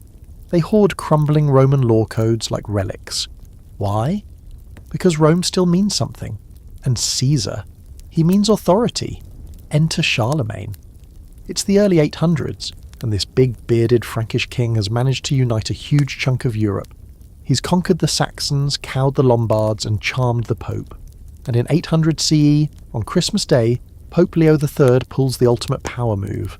While Charlemagne kneels in St. Peter's Basilica, the Pope slaps a golden crown on his head and declares him Emperor of the Romans. Mic drop. Now, let's unpack that. Because there's already a Roman emperor in Constantinople. A woman, actually. Empress Irene. But the Pope doesn't recognise her rule, so instead, he reboots the whole imperial franchise in the West and declares Charlemagne the new boss. Suddenly, there are two emperors of Rome, both claiming to be legitimate, both invoking your name, both pretending the other doesn't count. This kicks off centuries of awkwardness. The emperors in Constantinople are furious. To them, Charlemagne is just a well-dressed barbarian with a fancy helmet. But Charlemagne doesn't care. He immediately starts acting like an emperor, building roads, reforming laws, issuing coins with his face on one side and Christian symbols on the other. He even digs up old Roman administrative systems, dusts them off, and tries to revive them. And yes, he's called Caesar in diplomatic letters, because how else do you tell the world you're legitimate? You link yourself to the OG. This new empire becomes the Holy Roman Empire, and here's where things get truly bizarre. For the next 1,000 years, various European kings will be crowned Holy Roman Emperor by the Pope or by political wrangling, depending on how the Church is feeling that decade. The title Caesar, or Kaiser in the German tongue, becomes embedded in the very identity of these rulers. And here's the historical fact you'll love. In the Holy Roman Empire, emperors will sometimes be referred to as Kaiser Karl, Kaiser Friedrich, and so on. It's a direct linguistic descendant of your name, and these guys take it seriously. They style themselves as defenders of Christendom, inheritors of Roman law, and avatars of imperial glory. Most of them never even set foot in Rome, but they cling to the illusion of Romanness like a toddler to a blanket. Meanwhile, back in Constantinople, the Eastern Roman Empire is still kicking. Through plagues, wars, and theological tantrums, it survives, leaner, meaner, and more Byzantine by the year. The emperors there still carry the title of Caesar, often as a secondary honorific beneath the main title of Basilius. And in times of dynastic crisis, that title becomes a bargaining chip, a way to elevate a son, a brother, or a particularly loyal general. Caesar becomes both a memory and a marketing tool, but of course, nothing lasts forever. In 1453, the unthinkable happens. Constantinople falls. The Ottoman Turks, led by Mehmed II, breach the city's walls and end the 1,000-year reign of the Eastern Roman Empire. But guess what Mehmed calls himself after taking the city? Caesar of Rome. No, seriously. Mehmed claims the Roman mantle, not just as a conqueror, but as an heir. He considers his victory not just a military triumph, but a historical succession. And in some surreal twist of cultural symmetry, a Muslim sultan now bears your title. That's how far your shadow stretches. From the Republic, to Byzantium, to the Ottomans. It's a title that never dies. And let's not forget Russia. Over in the frosty east, a different empire is brewing. The Russian Tsars, starting with Ivan III, then full-blown with Ivan IV, aka Ivan the Terrible, begin calling themselves Tsar, the Slavic version of Caesar. They marry into Byzantine imperial bloodlines. They adopt Orthodox Christianity from the east, and they claim Moscow as the third Rome. The first was Rome itself, the second Constantinople. Now it's Russia's turn. That's right. 1,000 years after your assassination, Your name is reborn in a snow-covered palace with onion domes and fur-lined thrones, and for centuries Tsars will rule with the same borrowed majesty, the same mythic weight. Your name, by now, has circled the globe in different tongues, riding on different banners, spoken by men who never heard your voice, never saw the Rubicon, but still believe in what your name represents. Power, glory, authority sanctioned by history itself. By this point you've transcended flesh. You're not a man anymore. You're a symbol, a linguistic fossil embedded deep in the DNA of empires. Long after your bones turn to dust beneath the Roman Forum, your name is being used to crown emperors, justify wars, and design uniforms. Caesar has become one of the rare words that doesn't just survive history, it steers it. Let's rewind for a second and take stock of how absurd this all is. You were born into a fading republic, clawed your way up the greasy marble slope of Roman politics, dodged pirates, crossed the Rubicon, conquered Gaul, flirted with monarchy, and then got turned into a pincushion by a senate full of guys you had over for dinner last month. That should have been the end of your story. A rise and fall, classic and tragic. Instead, you became the blueprint. By the early modern period, your name is more than just imperial shorthand, it's political armour. Monarchs in Europe are obsessed with legitimacy, and Caesar is the gold standard. That's why the Holy Roman Emperors still call themselves Kaiser. It's why the Russians cling to Tsar, and it's why even upstart kingdoms with zero Roman bloodlines start looking for ways to borrow your glow. Enter the age of absolutism. We're talking about the 1600s and 1700s now. Kings and queens across Europe are puffing themselves up like peacocks, declaring that their right to rule comes directly from God, the old divine right chestnut. But behind the glittering crowns and divine decrees is something far older, your shadow. Monarchs style themselves like emperors, build cities with forums and columns, commission sculptures that mimic Roman statuary. Versailles, a fever dream of Roman imperial architecture. Even Louis XIV, the Sun King himself, keeps busts of you in his palace. He wants to be like you, minus the stabbing ideally. Here's a juicy little fringe detail. Napoleon Bonaparte, during his rise, reads your commentaries religiously. He's obsessed with your campaigns in Gaul, your tactics, your political instincts. He keeps a copy of Commentari de Bello Gallico by his bedside like it's a bedtime story. And when he crowns himself emperor in 1804, literally taking the crown from the Pope's hands and putting it on his own head, you can bet your marble toga that he's channeling you. He doesn't call himself Caesar outright, but the inspiration is clear.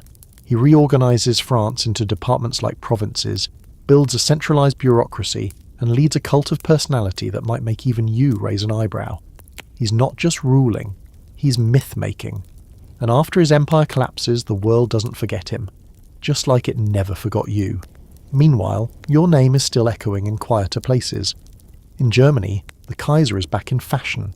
The title becomes central to a unifying German identity in the 19th century, especially under Wilhelm I, who's declared German Emperor in the Hall of Mirrors at Versailles in 1871.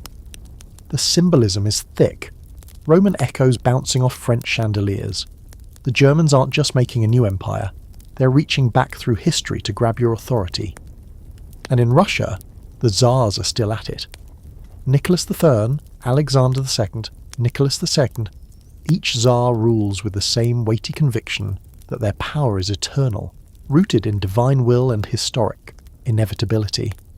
You'd recognise the arrogance, the pageantry, the stubborn resistance to reform.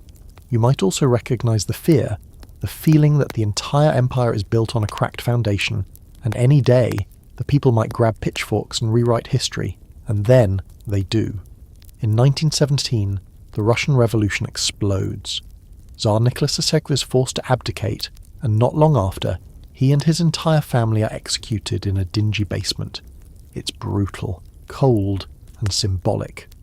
The Tsar, your last living namesake, dies not as a divine ruler, but as a prisoner in his own country. A 1,000-year line traced all the way back to Constantinople and through Byzantine emperors who wore Caesar as a title ends with gunshots and silence. In Germany, it's not much better. World War I guts the old imperial order. The German Kaiser, Wilhelm II, abdicates in 1918 and flees to exile. No more eagles, no more Caesar of the Germans, just shattered empires and a continent wondering what comes next. Which brings us to a very uncomfortable pivot. Because even after Caesar, Kaiser, and Tsar vanish as official titles, your name refuses to die. In the 20th century, it gets repurposed in ways you'd probably find horrifying. It's no longer a title of nobility or glory. It becomes a symbol used by tyrants and demagogues who want to drape themselves in ancient authority. In Italy, a journalist turned dictator named Benito Mussolini starts rambling about reviving the Roman Empire. He wants to be the new Caesar, marches in parades, delivers bombastic speeches from balconies, and dreams of Italian legions once more crossing into Africa and Greece. He even refers to himself as Il Duce, the leader. But it's clear which leader he's channeling. He's trying to resurrect the optics of your reign, without understanding the nuance, the charm, the actual strategy. Spoiler, it doesn't go well. In Germany, things get darker. A failed artist with a moustache you definitely wouldn't have trusted rises to power and builds a regime that openly models its imagery, rituals, and structure on Rome. Nazi propaganda is full of Roman aesthetics. Eagles, standards, marches, architecture designed to feel eternal. The Third Reich, that's what they called it. The first being the Holy Roman Empire, the second being the German Empire, and the third, well, you get the idea. Your name doesn't appear on their flags, but it's in their ambition, in their obsession with power as performance, in their attempt to shape the future by invoking the past. And here's a brutal irony. You, who once wrote that mercy was a greater strength than vengeance, who spared enemies, forgave rivals, and handed out citizenship like candy, are now being echoed by men who stand for the exact opposite. The emperors who came after you twisted your image. The tyrants of the modern age just broke it apart and used the fragments. So, what does it mean? It means legacy is a slippery thing. You can shape it, but you can't control it. Once you die, spectacularly, under the statue of a man you defeated, your story becomes public property, and the world starts telling it however it wants. You're remembered as a hero, a villain, a genius, a tyrant. Every generation polishes a different part of the statue, and your name has floated from lips in Greek, Latin, German, Arabic, Russian, and beyond. Sometimes whispered in awe, sometimes shouted in rebellion, sometimes spat out in disgust, but never forgotten. And now, here we are, standing in the long, flickering shadow of the 21st century.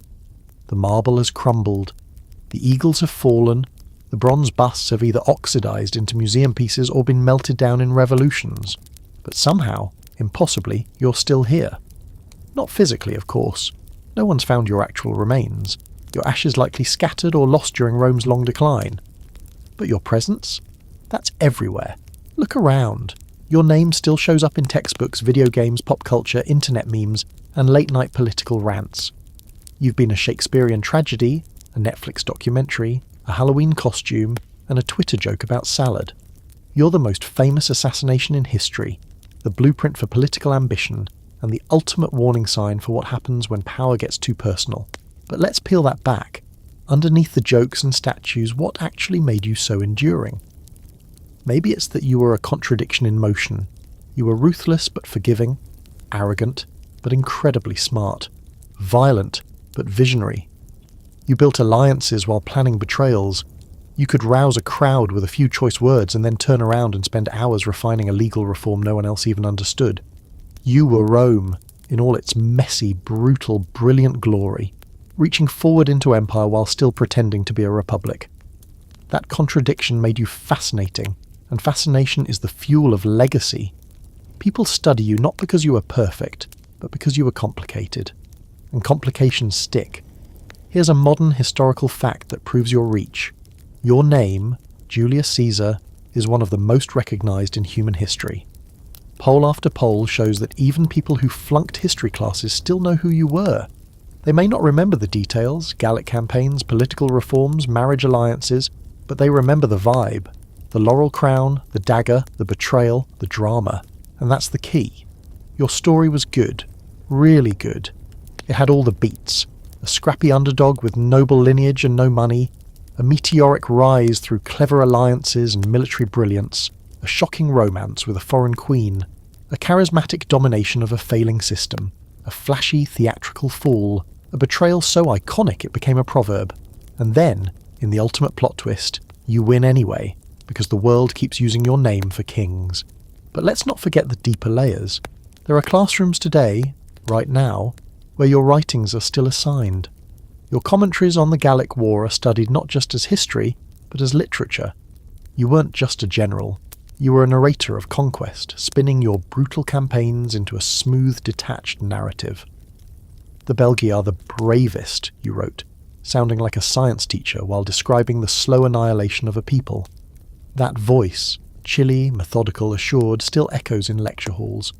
It's taught as an example of persuasive writing, rhetoric with teeth, a masterclass in turning violence into virtue, and that legacy of language goes beyond classrooms.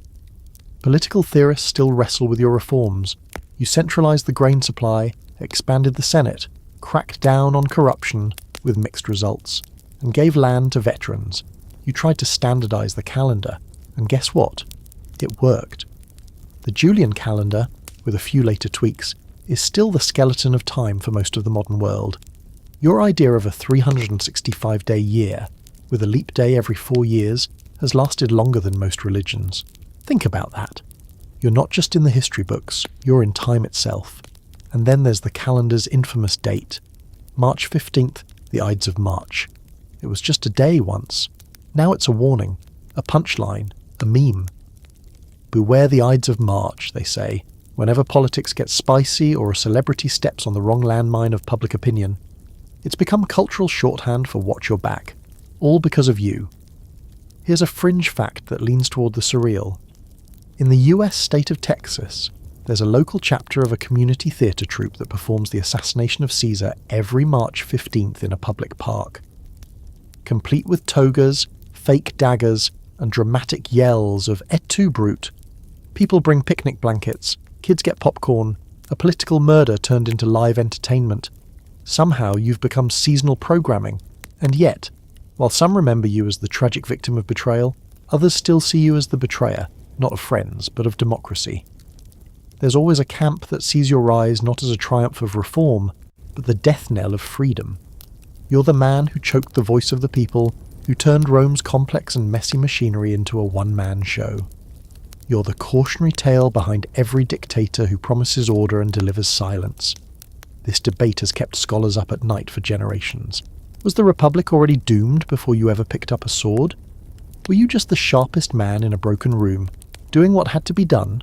Or did you kill the Republic for your own glory, cloaked in a PR campaign of reform?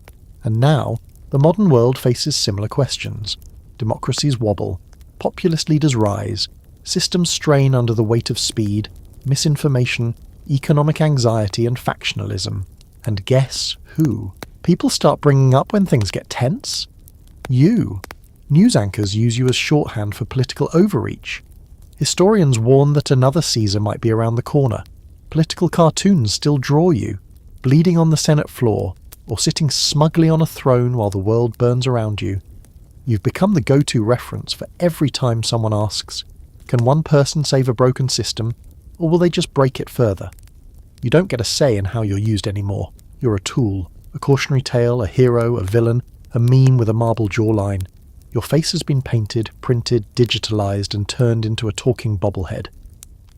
But behind all that, behind the busts and the books and the Broadway versions of your life, you were a man.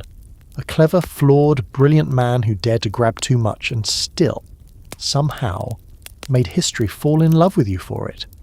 Not because you were right, not because you were fair, but because you were undeniably interesting. And if there's one thing history never forgets, it's the people who made things interesting. You didn't just walk into Rome, you rewrote it. Now let's do something fun. Let's rewind time all the way back to your last morning. The Ides of March, 44 BCE. You wake up in your home on the Via Sacra, sunlight slipping through the woven curtains, a little too bright for the headache you're probably nursing after last night's feast. Calpurnia's already on edge. She's had bad dreams again, something about the ceiling collapsing and your statue pouring blood. Classic Roman nightmare stuff. You scoff, but you're also not exactly rushing to get dressed either. You're supposed to go to the Senate today, to the Curia of Pompey of all places, your old enemy's theatre now used for political meetings while the Senate House undergoes renovations. It's a weird choice. You know the optics are bad, but you go anyway, because when you're Caesar, who tells you what to do? You're at the absolute height of your power. You're dictator for life, even if you're still pretending that means something temporary. The Senate has given you honours previously reserved for gods. Your face is on coins.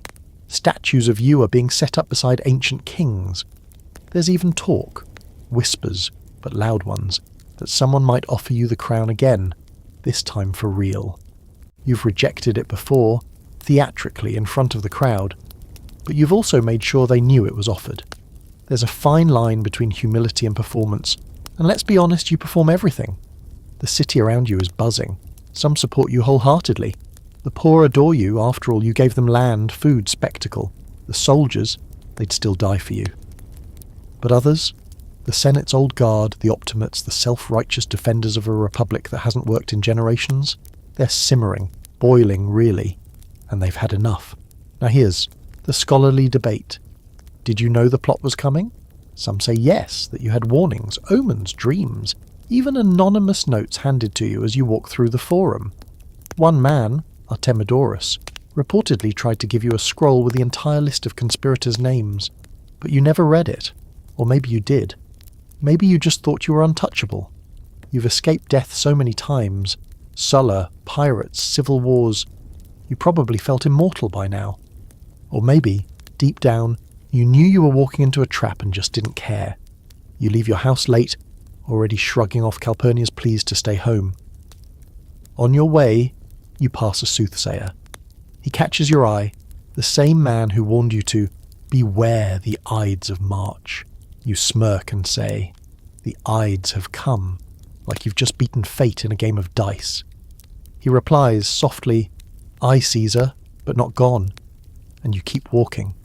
You enter the Curia, cloaked in your flowing purple-trimmed toga, surrounded by men who smile too widely and pat your shoulder just a little too hard. There's a flurry of movement, papers being shuffled, greetings exchanged. You sit. And then it happens. They close in. Tullius Cimber grabs your toga. Casca stabs first, fumbling, nervous. Then the others join, dozens of them, sharp metal flashing in the pale light, bouncing off marble. You don't cry out. You don't plead. You fight for a moment, stabbed in the shoulder, the ribs, the side. Then you see Brutus, and something in you breaks. You pull your toga over your face, not because you fear death, but because you don't want to give them the satisfaction of seeing it in your eyes. When it's over, you lie at the foot of the statue of Pompey, blood-staining marble, 40 or so men now standing in silence, suddenly unsure of what comes next. You're dead. But your story is only halfway told. Let's jump forward, back to now. Modern-day Rome.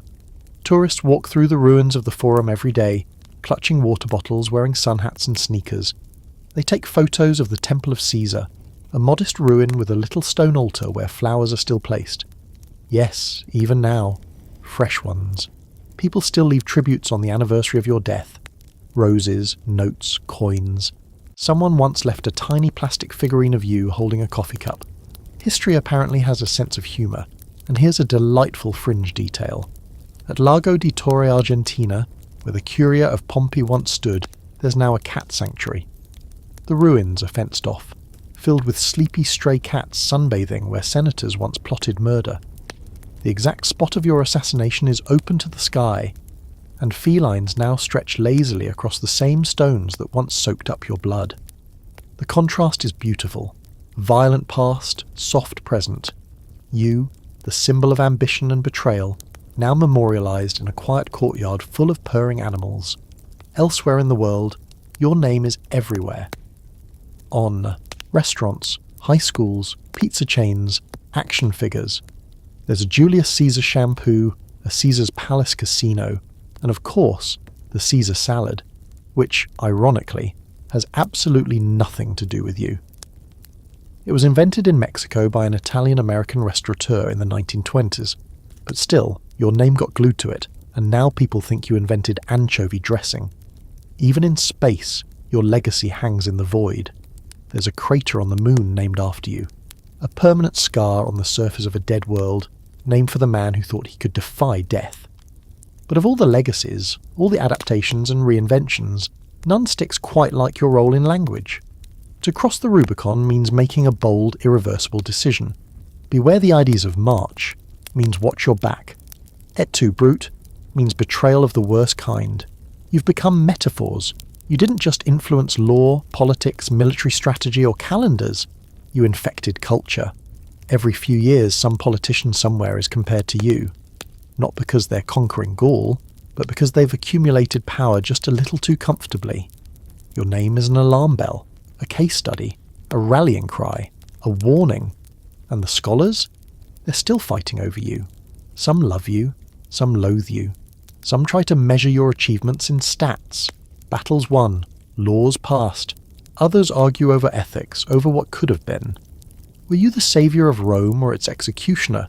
A man of the people or a man of the elite? Did you die too soon, or not soon enough? No one agrees, but everyone has an opinion. Because your story refuses to stay still. It shifts shape, like a coin catching light. Hero on one side, tyrant on the other. What they don't tell you about immortality is that it's exhausting. You're not resting. You're spinning in every classroom debate, every political editorial, every sword and sandal movie where someone in sandals raises their chin and says your name like it means something primal. You're still here. You're still Caesar, and no one can quite decide what to do with that. Now let's zoom way out, far beyond marble statues and faded Latin inscriptions, beyond even the crumbling temples and imperial coins stamped with your aquiline nose. Let's look at what you really did. The thing no dagger could undo. You didn't just conquer Gaul or cross the Rubicon or rewrite a calendar. You changed how power itself looks, how it moves, how it behaves. You took this messy, sputtering old machine called the Roman Republic, and whether you meant to or not, you turned it into the world's first real blueprint for autocracy in disguise. And here's the kicker. Most modern governments, in one way or another, are still reacting to you. Let's start with the obvious. America. The United States was built specifically to avoid what you represented. The founding fathers were obsessed with Rome. Read their letters and you'll see them name-dropping. Cato, Cicero, Brutus, you know, the guys who stuck knives in your ribs. They studied the fall of the Roman Republic like it was a horror story written just for them.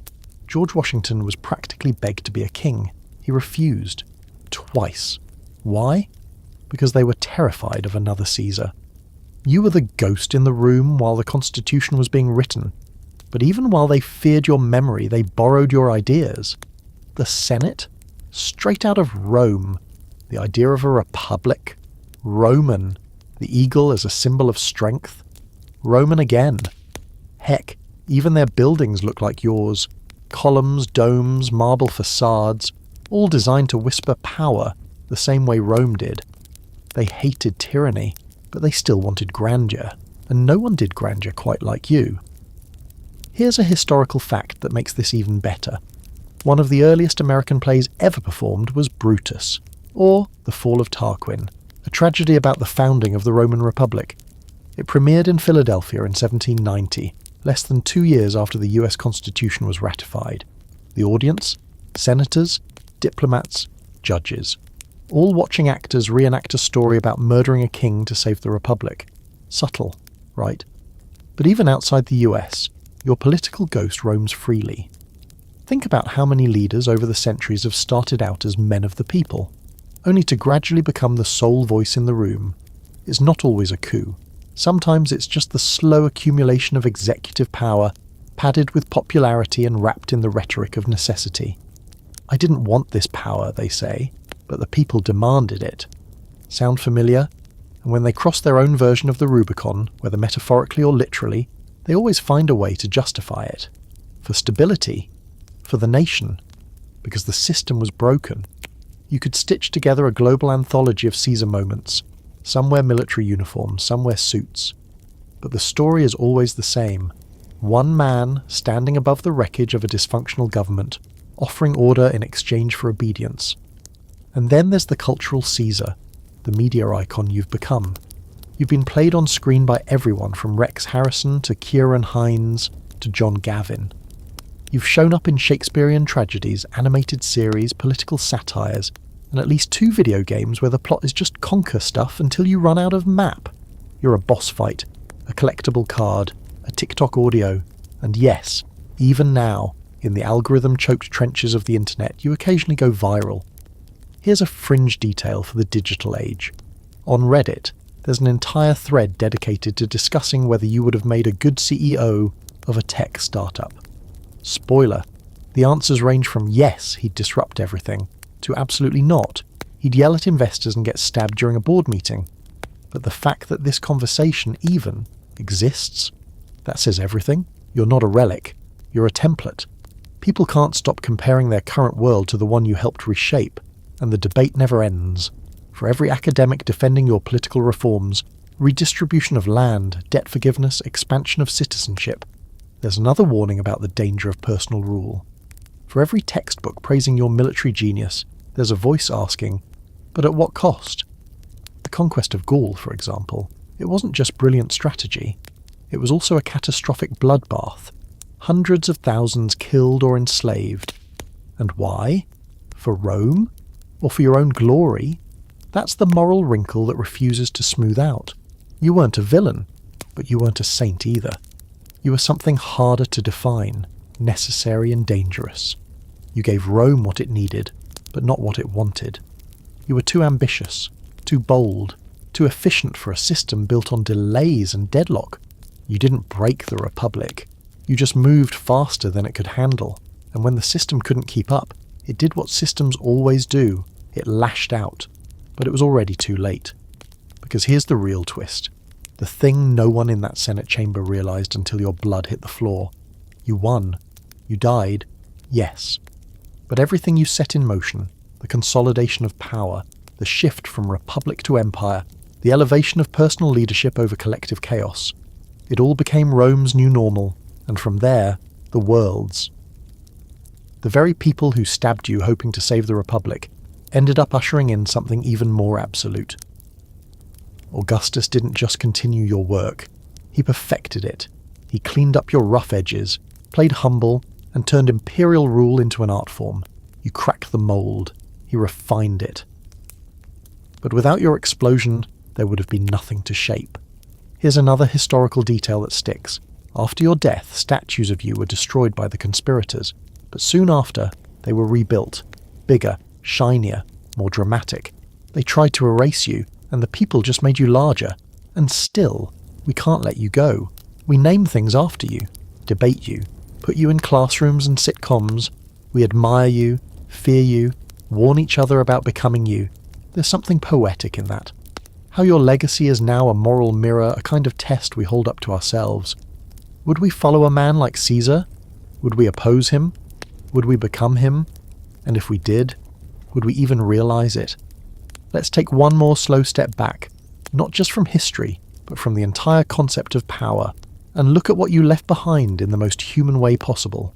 Strip away the titles, the statues, the temples, and the blood-slicked blades. Forget the emperors who came after, the generals who copied your tactics, the speeches twisted by playwrights and politicians. Let's talk about what it felt like to be you, a man standing at the edge of the world's most complicated civilization, trying to shape it like wet clay with his bare hands. Because if we're being honest, that's all you were. Just a man. A brilliant, ambitious, deeply flawed man who never stopped pushing. You weren't born with a crown, you weren't handed a throne, you weren't even rich, not at first. You came from a noble family, sure, but one that had more prestige than coin. You had to fight for every inch, through scandal, exile, political backstabbing, and actual literal stabbing. And what drove you? Was it ego? Probably. Was it patriotism? Maybe. Was it fear? Almost certainly. That gnawing sense that if you stopped moving for even a second, the world would swallow you whole. That Rome itself would collapse under the weight of its own corruption unless someone, you, seized the reins and yanked the beast back into line. There's something painfully relatable in that. The feeling of being surrounded by incompetence, watching a system fail and thinking, if I don't fix this, no one will. That's not villainy, that's not heroism, that's just the trap of being the only one willing to take responsibility in a room full of people looking for someone else to blame. But here's the twist that makes it tragic. In fixing things, you broke them. Or maybe they were already broken, and you just smashed the illusion that they weren't. And your death, let's not forget that your death wasn't just political, it was personal. Those men didn't kill an emperor, they killed a friend, a mentor, a man they dined with, laughed with, conspired with. It wasn't just a coup, it was an emotional execution. They wanted to destroy not just your power, but your very presence. Because they couldn't argue with you, couldn't outmaneuver you, couldn't match your charm or your military brilliance or your sheer momentum, so they resorted to knives. And that's maybe the most revealing part of your legacy. That for all your laws and legions, your downfall was rooted in something so human. Fear, resentment, jealousy. The same fragile emotions that topple friendships, families and empires alike. But in the end, it didn't work. They thought they were saving the Republic. Instead, they lit the fuse that burned it down. Here's a strange, beautiful little historical detail. Decades after your death in the early days of the Roman Empire, some senators still mark the Ides of March with quiet ceremonies. Not public ones, they knew better than to stir up trouble, but private whispered observances, a toast, a poem, a dagger laid gently on a family altar. And the words they spoke weren't always in praise or in mourning.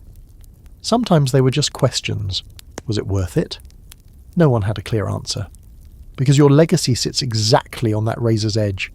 You were both the man who wanted to reform Rome and the man who brought it to heel. The liberator and the destroyer. The voice of the people and the silencer of the Senate. Every person who studies you finds a different Caesar, depending on what they're looking for. The tragic hero, the aspiring tyrant, the political genius, the cautionary tale. That's why you last, because you were never just one thing. You were the sum of contradictions, stoic and theatrical, calculated and impulsive, ruthless and strangely generous. You cried at funerals, you cracked jokes with pirates, you slaughtered tribes in the name of civilization, and then wrote about it like it was a travel journal. You punished your enemies, but spared more than you needed to. You could talk your way out of almost anything, but you never talked your way out of that room, with the knives and the senators and Brutus. And here's where the real mythology sets in. You see, every culture needs its hinge point, the moment when the world changes, when the old order dies and the new one begins. In Rome, you were that hinge. After you, nothing was the same. Power shifted from law to persona, from institutions to image. The Republic tried to make a comeback, but the people had tasted something easier. A singular figure to lead, command, and most importantly decide. They didn't want to vote for 10 bickering tribunes anymore. They wanted another Caesar, and they kept wanting one, for 2,000 years. From emperors to presidents to CEOs in corner offices, we've never really stopped being fascinated by the lone figure who claims they can fix it all. And every time someone rises up with that quiet confidence and sharp smile, someone somewhere starts quoting you, sometimes without even realizing it. They say things like, "The die is cast," or "I came, I saw, I conquered," or "Et tu, brute." Lines polished by centuries of repetition, disconnected from their context but not their meaning. People don't quote you because they read Latin. They quote you because your words still carry that weight, that unmistakable chill of history repeating itself. You're not just remembered, you're replayed. Every uprising, every coup, every time someone redraws borders or rewrites constitutions or declares that they alone can save the state, there you are lurking in the footnotes, daring us to remember what happened last time. And that's the strange, cruel gift you gave us. The blueprint of power and the warning sign, a manual and a red flag bound together in marble and myth. We still haven't figured out which one to listen to. There's something haunting about how your name echoes not just in books and battlefields, but in the places we don't always expect. In the quiet corners of conversation, the pauses between political promises, the nervous laughter of a leader who knows he's pushing just a little too far. You're there, watching, looming, like a shadow stretching across centuries.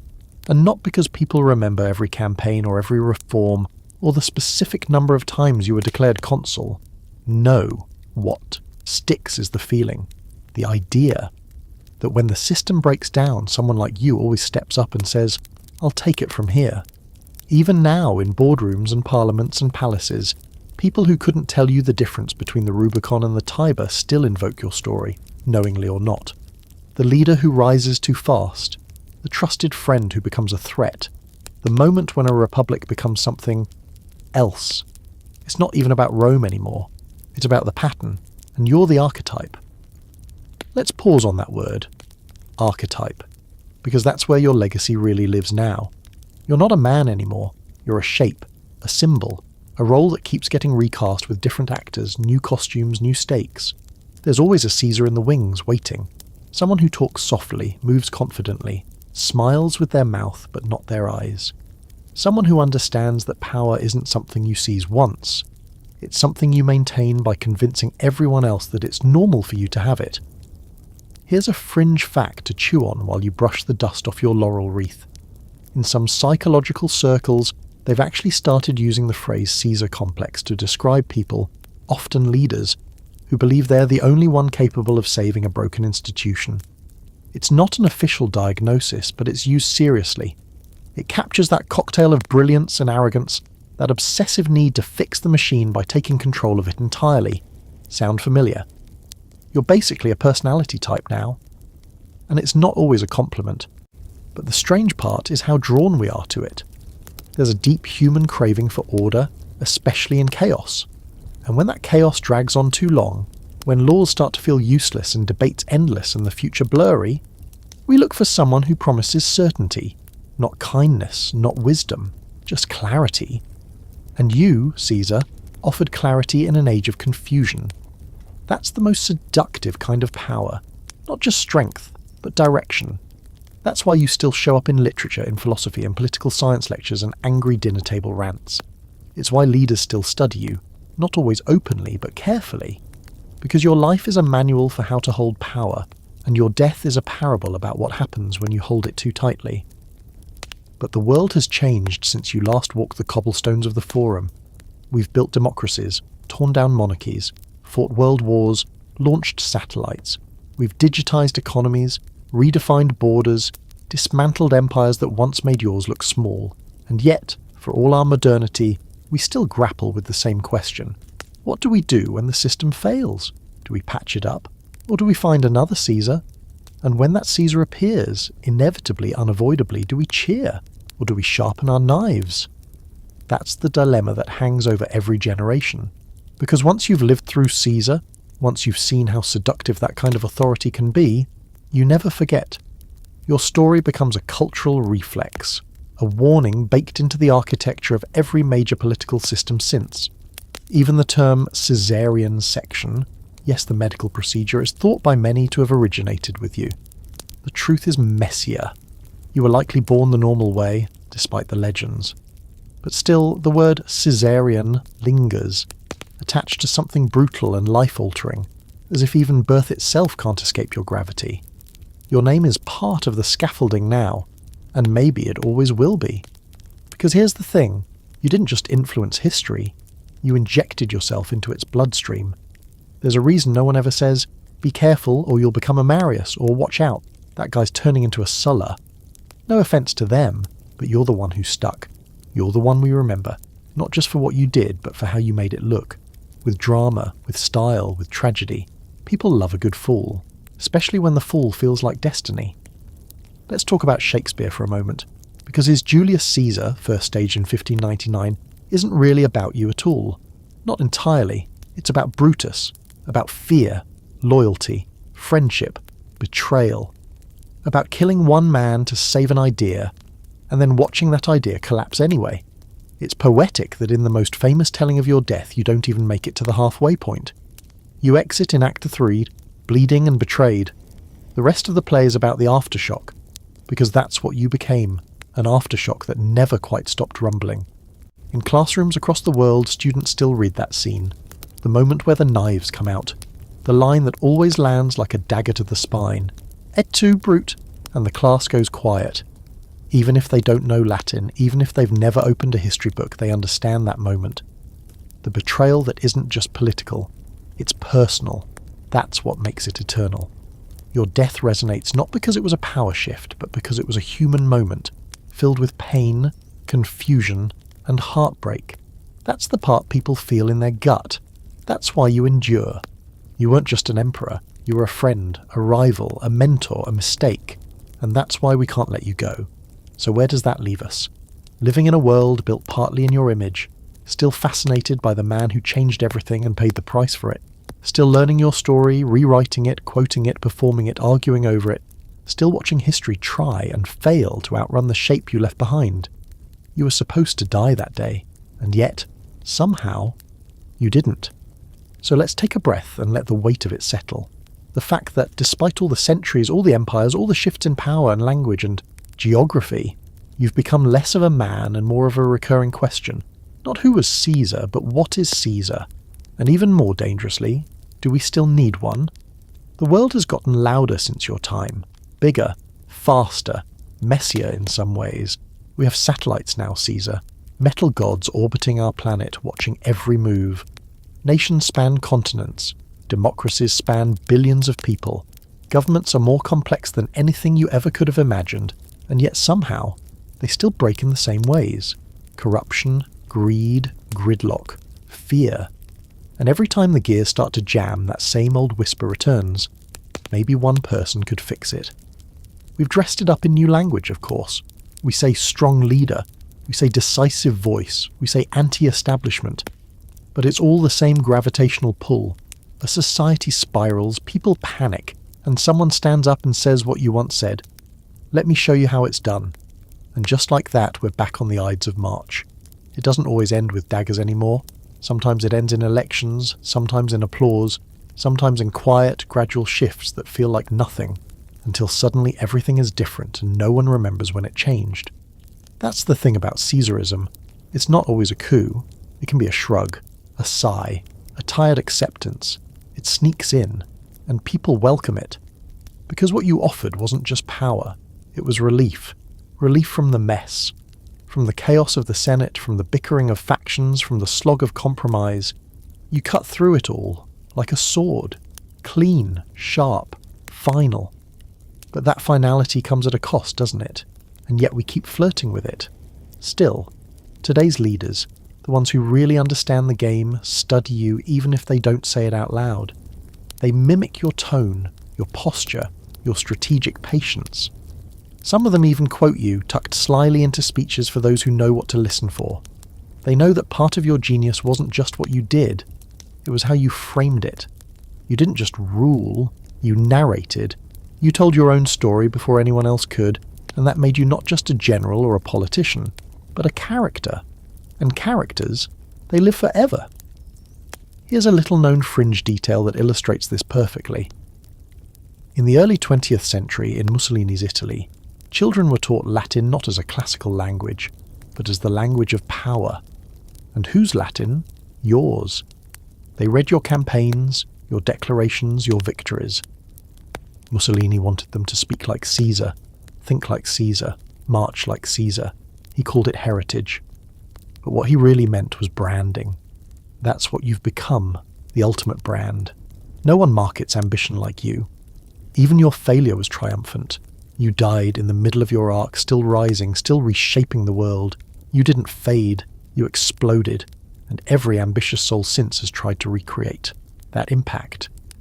And here's the irony buried under the rubble of history. You never declared yourself emperor. That was your heir's move. You were still operating within the structures of the Republic, technically, redefining them, stretching them like wet leather, but not breaking them. Not officially. You stayed just barely on the right side of tradition. You were dictator, yes, but not king. You let other people call you divine. You let the Senate vote you honours. You just made it impossible to say no. That balancing act, that genius for moving just fast enough but never too fast, is something very few since you have ever pulled off. Most crash, most overreach. But you? You tiptoed along the edge of the cliff with a grin and made everyone below cheer. Until the day you fell. But here's a curious thought. What if you knew it would end that way? There are theories, whispered in academic circles and tucked into the footnotes of dusty dissertations, that you wanted the martyrdom. that by stepping into the Curia that day, you weren't just accepting death, you were setting up your legacy.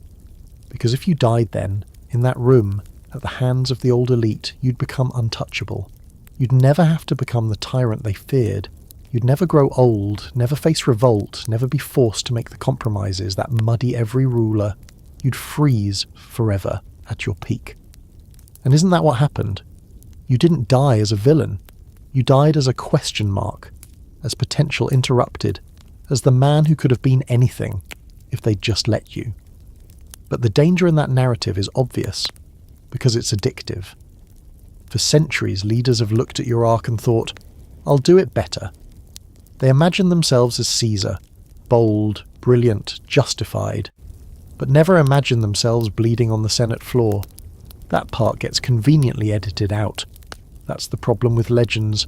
They inspire, yes, but they also blind.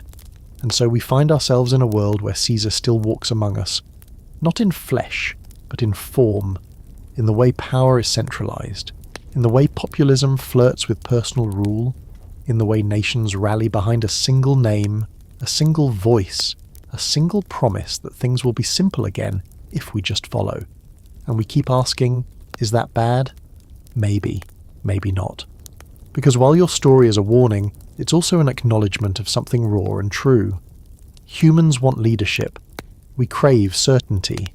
We're not always good at shared decision-making, at compromise, at systems. Sometimes we want someone who just handles it. And that's what makes your legacy so complicated. You weren't just the man who broke the system. You were the man who revealed its fragility. And once that's seen, it can't be unseen. We look around and wonder, is our system strong enough to survive another Caesar? Or is it already too late? Are we already clapping for him, smiling at the balcony, waiting for him to speak? So now we shift to the other half of the story, the half that gets less attention, but deserves just as much focus, because for every Caesar there has to be a Brutus, and for every act of rising power there's a desperate attempt to stop it. What happened after your assassination wasn't the triumph of democracy. It wasn't the return of the Republic. It was a slow-motion political implosion, a kind of historical vacuum that sucked in everyone who thought they could control what came next. And at the centre of that collapse, the men who killed you, Brutus and Cassius. Now let's be real. Brutus isn't exactly a hero. He's complex. He's torn. He's maybe a little too proud of his ancestry, tracing his bloodline back to the Brutus who helped kick out the last Roman king centuries before. He believes he's saving Rome, sure, but he also believes he alone understands what Rome needs. Sound familiar?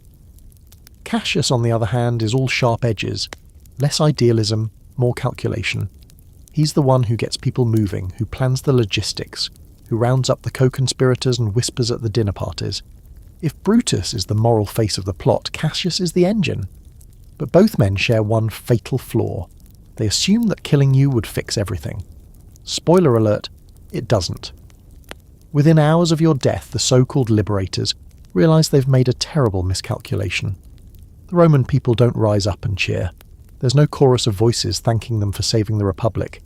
Instead, there's silence, unease, and then, very quickly, anger. Because while the Senate might have feared you, the people, they loved you. You gave them grain, land, gladiator games, debt forgiveness. You made them feel like they mattered, and in return, they followed you, not out of fear, but out of loyalty. So when you died, it didn't feel like the restoration of the liberty. It felt like murder. Now comes the counterpunch. Enter Mark Antony. You knew he'd be a problem. You trained him, trusted him, kept him close, and kept him in check. He wasn't as sharp as you, but he had fire, charisma, and most importantly, he had your will. Literally. While Brutus and Cassius were still covered in your blood, Antony was plotting his next move, carefully and coldly. At your funeral, he plays the crowd like a seasoned politician, not with rage, but with grief. He reads your will aloud, land for the people, money for every citizen. You even left them your gardens. Your last gesture wasn't about power, it was about generosity. And the moment Antony reveals that, the crowd turns. Rome erupts, riots, fires. Effigies of the conspirators are burned in the streets. People start hunting down those rumoured to be involved in your death. Brutus and Cassius go from liberators to fugitives in a matter of hours. It's almost funny, in a bitter Roman way. They thought by removing you, they were saving the Republic. Instead, they accelerated the end of it. Because now, with you gone, there's a vacuum, and nature, politics, and angry mobs all hate vacuums. Antony steps into the void, but not alone. Here's where it gets juicy. There's a new player in town, young, 18, not especially muscular, kind of awkward, but absolutely ruthless beneath the surface. His name? Gaius Octavius. You knew him as your grandnephew, but in your will, you named him your adopted son and heir. His new name? Gaius Julius Caesar Octavianus. That's right. Caesar is now a franchise, and Octavian wastes no time stepping into that name. At first, Antony underestimates him. Most people do. He's just a kid, right? Wrong. Octavian is not you. He's colder, less charming, more calculating. But what he lacks in charisma, he makes up for in strategy. He plays every side. The Senate, the people, the military. He aligns with your veterans, promises them land, calls himself the rightful heir. And slowly, he begins to build something terrifying, a second Caesar. Antony sees the threat too late. And so, in classic Roman fashion, the men who once loved you now turn on each other. Brutus and Cassius flee to the east, rallying legions in Greece and Asia Minor. They know war is coming. There's no political solution left. There's just swords. The battle that follows is not some noble contest of ideals. It's brutal, desperate. It culminates in 42 BCE at the Battle of Philippi. On one side, Brutus and Cassius, leading the forces of the Old Republic. On the other, Antony and Octavian, marching under the banner of vengeance and your legacy. And what happens? Cassius dies first. He believes the battle is lost, wrongly, as it turns out, and orders his own slave to stab him. A grim end for a man who once believed himself the mastermind of a Rome salvation. Brutus lasts a little longer. He fights a second battle weeks later. This time, the loss is real, and like his ancestor centuries before, he chooses to fall on his own sword rather than be paraded through the streets of Rome in chains. And just like that, the Republic's last defenders are gone. It's worth pausing here, because this is the moment everything becomes clear. You weren't just the end of the Republic, you were the test of whether it could survive, and it failed. Not because you killed it, but because the men who tried to restore it after you had no idea how to govern without you. They didn't fix the system. They couldn't even hold it together for 2 years.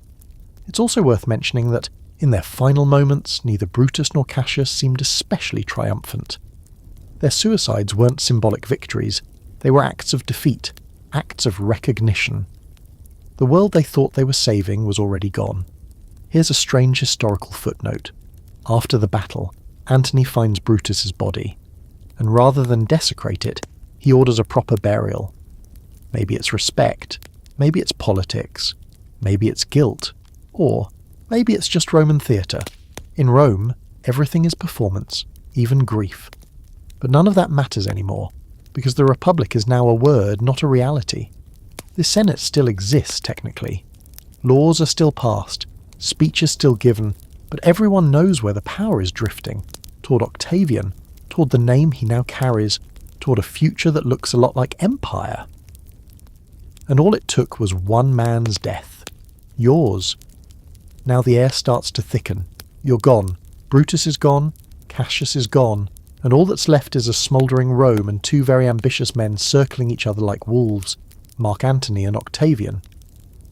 They've defeated the liberators together, yes, but don't mistake that for trust. This isn't friendship. This is a temporary ceasefire between 2 very different kinds of predators, and the only reason they're not already at each other's throats is because of something you left behind. Cleopatra. Yeah, her again. The Queen of Egypt. The woman who once welcomed you into her gilded palace, wrapped you in silk sheets, and let you imagine yourself as a god among mortals. She's still here, still ruling, and still dangerous. But not in the way Rome likes to pretend. They call her a seductress, a manipulator, a foreign threat. But really, she's just smarter than most of the men she deals with. She doesn't bend to Rome, she negotiates with it. And now, with you gone, she sets her eyes on your former lieutenant, Antony. At first, it's all diplomacy. Antony sails east, meets her in Tarsus, calls her to account for Egypt's lukewarm support during the civil war. But Cleopatra doesn't beg. She arrives like a goddess, literally. She sails up the river on a golden barge, dressed as Aphrodite, lounging beneath a canopy of purple sails, with boys fanning her and musicians playing softly. She doesn't come to plead. She comes to conquer using every tool at her disposal. And Antony, he's helpless. He falls for her like a stone dropped into the Nile, and not just for her beauty, which, by the way, scholars argue wasn't the Hollywood variety. Some even suggest her power came from her voice, her mind, her presence. Whatever it was, it worked. Antony leaves behind his Roman wife, his duties, even his instincts. He stays in Egypt, he drinks, he laughs, he fathers children. He becomes, in Roman eyes, something less than Roman. Meanwhile, Octavian is back in Rome, quietly sharpening his knives. He doesn't move fast. He waits, watches, builds alliances. He doesn't have Antony's fire or your charisma, but he has something even more dangerous: discipline. While Antony is throwing feasts with Cleopatra, Octavian is whispering to the Senate. He's selling a story, a simple one. Antony has betrayed Rome, that's the message. Over and over, Antony is under the spell of a foreign queen. Antony's giving away Roman lands to his children with Cleopatra. Antony is dressing like an Egyptian, calling himself a god, preparing to rule from Alexandria, not Rome. Whether it's true or not doesn't matter. It sticks. The optics are terrible, and Octavian knows how to weaponize a rumour better than a sword. And then he plays his masterstroke. He obtains a copy of Antony's will, possibly illegally, and reads it aloud in the Senate. The contents are explosive. Antony wants to be buried in Egypt beside Cleopatra. He's left huge bequests to their children. He's bypassed the Senate entirely in shaping the future of Rome's eastern provinces. It's a PR disaster, and Octavian milks it for all it's worth. Suddenly, the quiet, awkward heir becomes the saviour of Rome, standing firm against a man who's gone soft, foreign and traitorous. War becomes inevitable, but it's not framed as a civil war. That would be messy, and Octavian is nothing if not careful. So he doesn't declare war on Antony. He declares war on Cleopatra. That way, it's patriotic, clean, Roman. And so, in 31 BCE, the two sides meet for the final showdown, the Battle of Actium. It's not a romantic duel, it's a grim naval clash off the western coast of Greece, fought with ships, fire, and desperation. Antony and Cleopatra's fleet is larger but disorganised.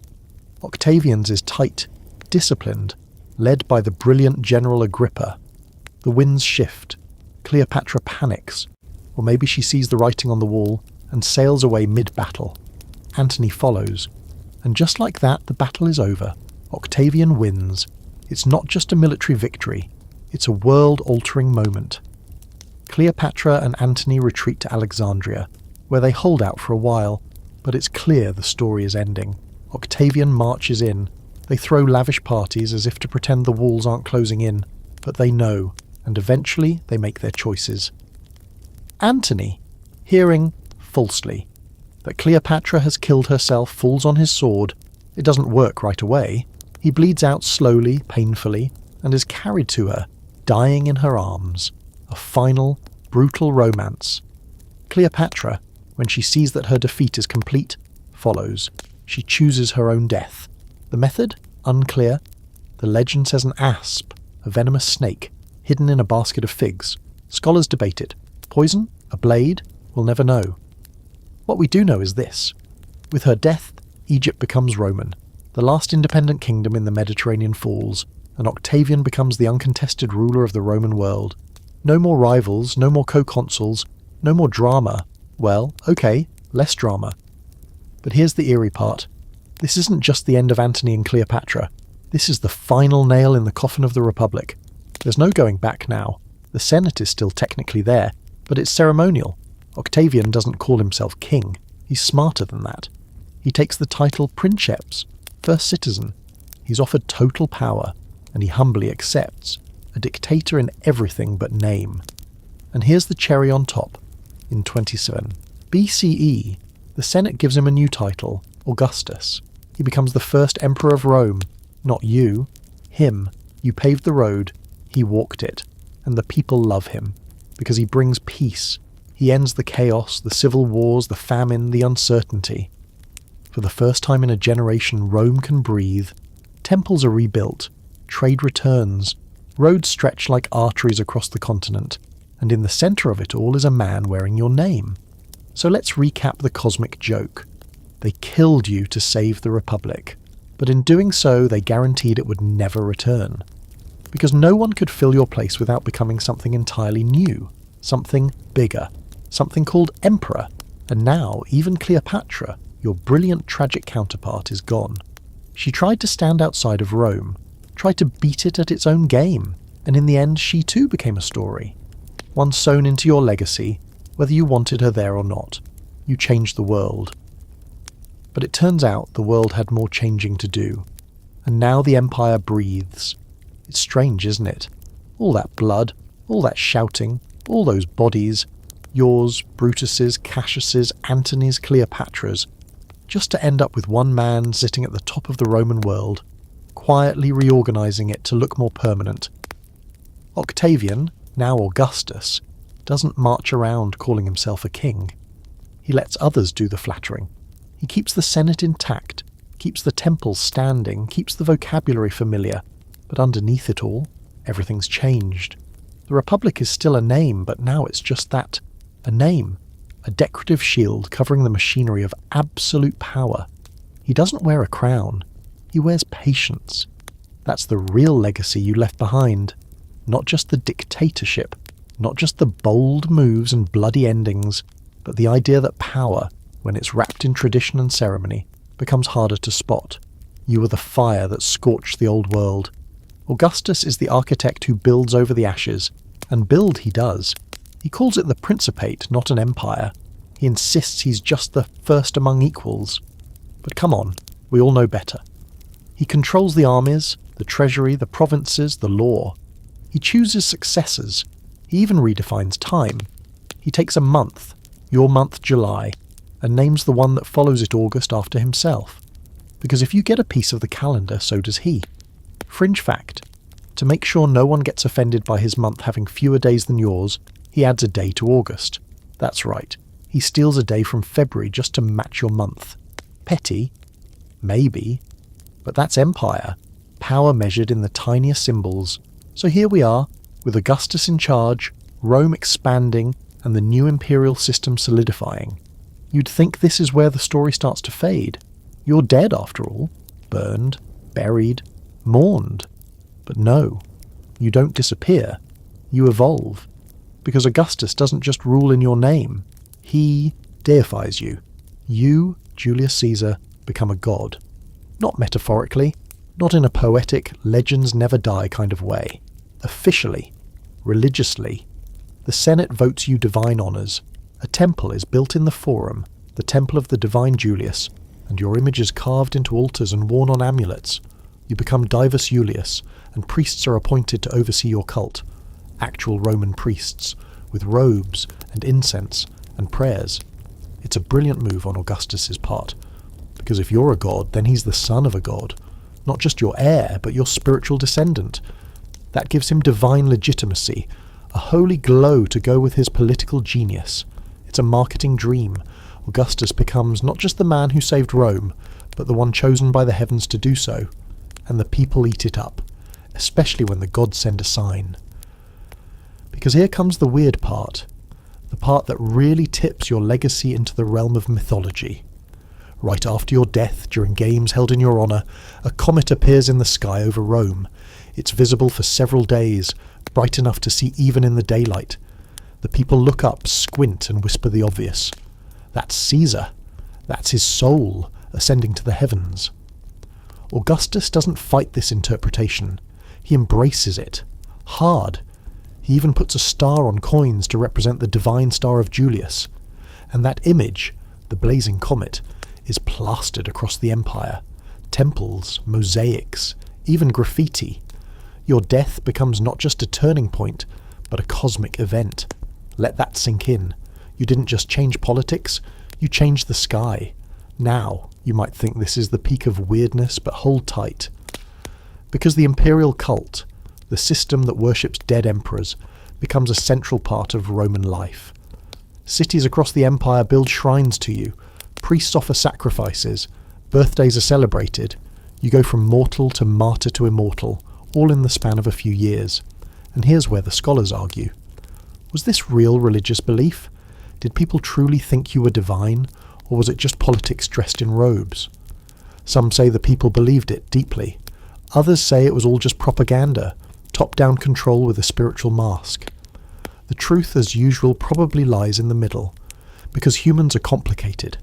We grieve through ritual, we process trauma through myth, and your death was traumatic. For Rome, for your supporters, even for your enemies. Turning you into a god may have been the only way to make sense of it all, and honestly, it worked. You become more powerful after death than you ever were in life. Your name becomes a title.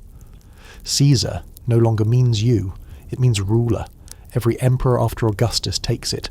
Tiberius, Caligula, Claudius, Nero, they all call themselves Caesar. The name outlives the man. Even centuries later, in far-off lands, the echo lingers. Kaiser in Germany, Tsar in Russia. Both descend linguistically from Caesar. Your name spreads like a virus, mutating across languages, continents, and governments, and still it survives. Because while Augustus is tidying up the empire and putting marble over the cracks you left behind, he's also writing your legacy. He controls the narrative. He positions himself as your true heir, your moral successor, the guy who fixed what you started. And you become the threshold, the before and after, the final moment of the Republic, the spark that lit the new world.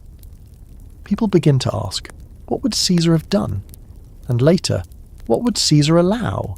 And eventually, would Caesar approve of me? You become the silent judge of all who follow you. That's the true power of a myth. So while Augustus rules in your shadow, he never quite escapes it. No one does, because for all his careful planning, for all his success, he knows he never was you. He was safe, quiet, methodical. You were chaos wrapped in charm, fire in a man's shape. He may have inherited your title, your power, even your calendar, but he never inherited your spirit. That apparently couldn't be passed down, because it wasn't Roman anymore. It was divine. So now Rome has an emperor, even if no one wants to say the word out loud. Augustus plays the role perfectly, modest, careful, draped in just enough humility to keep the Senate comfortable and the people cheering. But underneath the robes and ceremonies, he's holding all the levers, and the machine of empire begins to hum, sleek and dangerous, stretching its fingers across Europe, North Africa, the Middle East. A world once governed by a chaotic mix of laws and personalities now bows to something new. Imperial order. And you're still there. In statues, coins, shrines, in the way people name their sons, in the stories soldiers tell around campfires. You're not just a ghost in the system. You are the system, the blueprint, the justification. Every new Caesar that follows claims your legacy. Whether they're wise or wicked, brilliant or unhinged, they all point back to you like a divine permission slip. But let's look at the structure you left behind. Let's talk about what happens when the Republic becomes a shell, hollowed out but still standing. The Senate still meets, laws are still passed, but no one really believes in it anymore. It's like a theatre set left standing after the play has ended. People walk by and nod, but no one goes inside. This kind of government, where the old symbols stay but real power belongs to one man, isn't unique to Rome. It shows up again and again throughout history. The managed republic, the illusion of choice, the comfort of familiarity. And every time it does, someone finds a way to invoke your name. Because you did it first, and because you made it look good. But even as Augustus wraps the empire in peace, we all know what's coming. This kind of order, built on a single person's strength and a borrowed legacy, can only last so long before cracks start to show. It's one thing to inherit a throne, it's another thing to be worthy of it. And the heirs? Well, they're not you. Let's be honest. The imperial line that follows is more soap opera than statesmanship. Tiberius is brilliant but miserable. Caligula is chaos incarnate, appoints his horse to office and probably goes insane. Claudius is the nervous scholar who accidentally becomes emperor and does surprisingly well, until he's poisoned by his fourth wife. Nero, of course, plays the liar while Rome burns, murders his mother, and declares himself an artist. Not exactly a golden age. But each one of them still calls himself Caesar, still claims your blood, your spirit, your approval, even when they're burning things down or laughing through executions. That's the weight of your name. It elevates, but it also excuses. It justifies. If Caesar did it, maybe I can too, even if it is total madness. And yet, the people accept it. That's the terrifying part. Rome doesn't revolt every time a bad emperor rises. Sometimes they mutter, sometimes they grumble, but mostly they endure. Because the Republic is gone, and the Empire is the only thing left standing. It's not that they love every Caesar, it's that they love the idea of Caesar, the safety of it, the shape of it, the familiar rhythm of one man at the top. And this rhythm lasts for centuries. That's what makes it so remarkable. From Augustus in 27 BCE to the fall of Constantinople in 1453 CE, Rome lasts over 1400 years after your death. Not always stable, not always glorious, but undeniably Roman, and your fingerprint is on every inch of it. Let's not forget the sheer scope of what follows. The Roman Empire becomes the largest political entity the Western world had ever seen.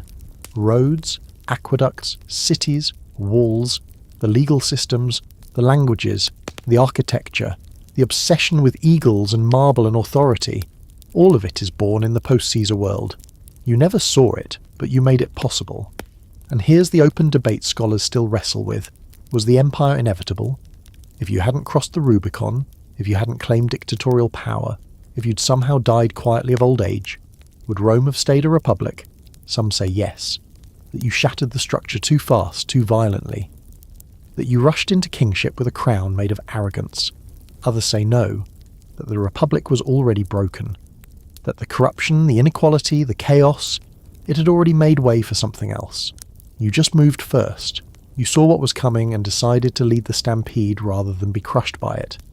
It's a tough question, and one that never really gets answered, because we only get the version of history that survives, and in this case the version that survived is the one where you win, not with armies or speeches or politics, but with memory, with narrative, with endurance. You weren't the last Roman of the Republic. You were the first Roman of something new, and the echoes never stopped. Even as the Western Roman Empire collapses under its own weight in the 5th century, your name survives in the East. The Byzantine Empire, as we now call it, continues to use the title of Caesar. In Greek it becomes Kaiser, and eventually the term Basileus, which replaces it, still carries your shadow. Even the Ottoman sultans, who conquer Constantinople in 1453, refer to themselves as Caesar of Rome in official documents. That's right, the title outlives the empire. You outlive the empire, and that's just the beginning. In Russia, the rulers adopt the title Tsar, a direct translation of Caesar. The idea? That they're the rightful inheritors of Roman authority. In Germany, it's Kaiser. In England, kings crown themselves with a lineage that traces, albeit very loosely, back to Roman imagery, Roman legitimacy, Roman law. It's everywhere. Even in modern times, people still compare strong leaders to you, both admiringly and critically.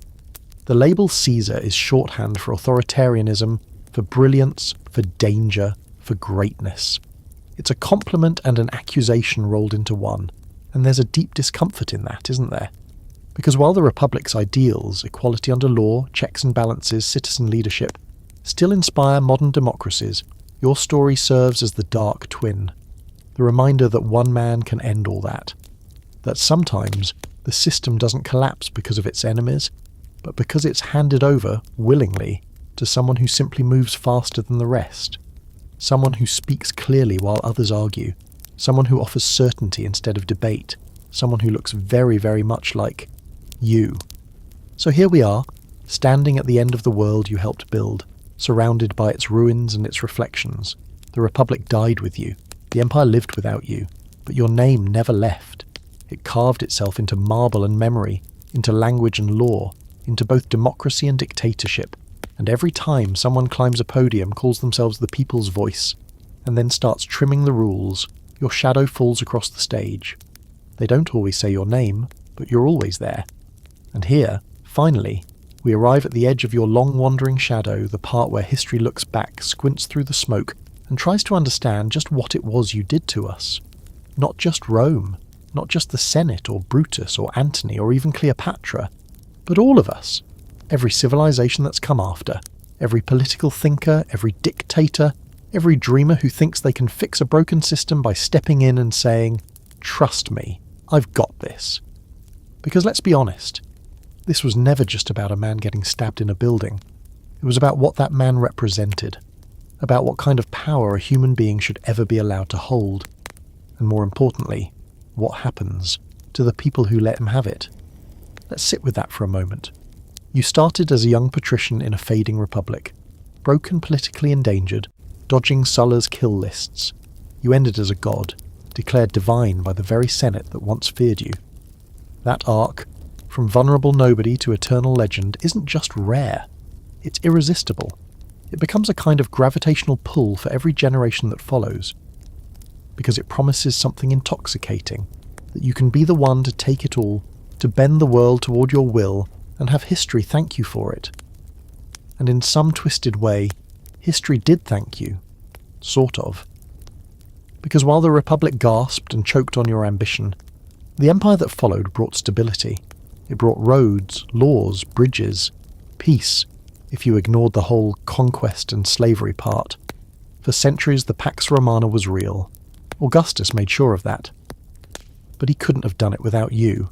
You weren't the first emperor, but you were the justification for having one, the story that made it all feel inevitable. And the world learned that lesson well. It keeps learning it. Because the playbook you wrote, Step 1, win the people.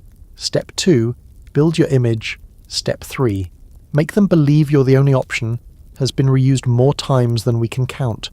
Sometimes with flags, sometimes with marches, sometimes with military uniforms or business suits or 3-hour press conferences.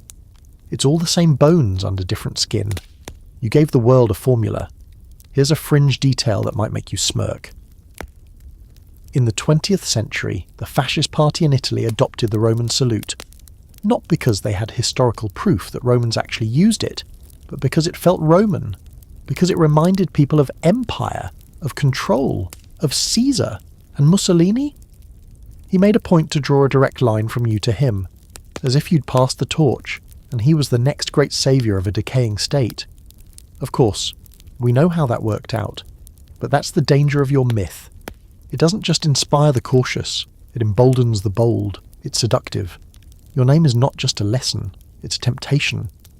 And yet, there's another side to your story that survives, one that doesn't involve empires or tyrants or rallies.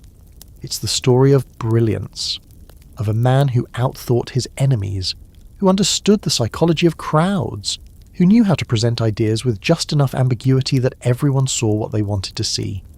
A man who could campaign and conquer and write prose so sharp, it still gets assigned in university Latin classes. Yes, Julius, your commentaries are still being translated, analysed and underlined by students with highlighters and too much coffee. Your battlefield reports are models of clarity and persuasion.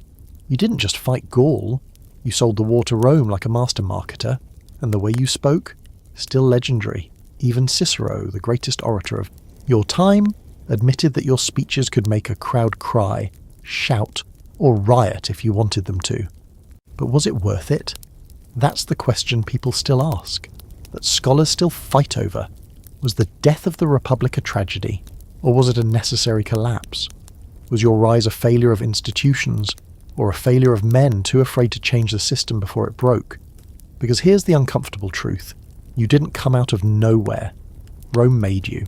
It built a culture where wealth bought influence, where elections were bribery wrapped in togas, where the Senate became a boys' club of rich men afraid of losing their grip. Rome made promises to the people and then broke them. Repeatedly.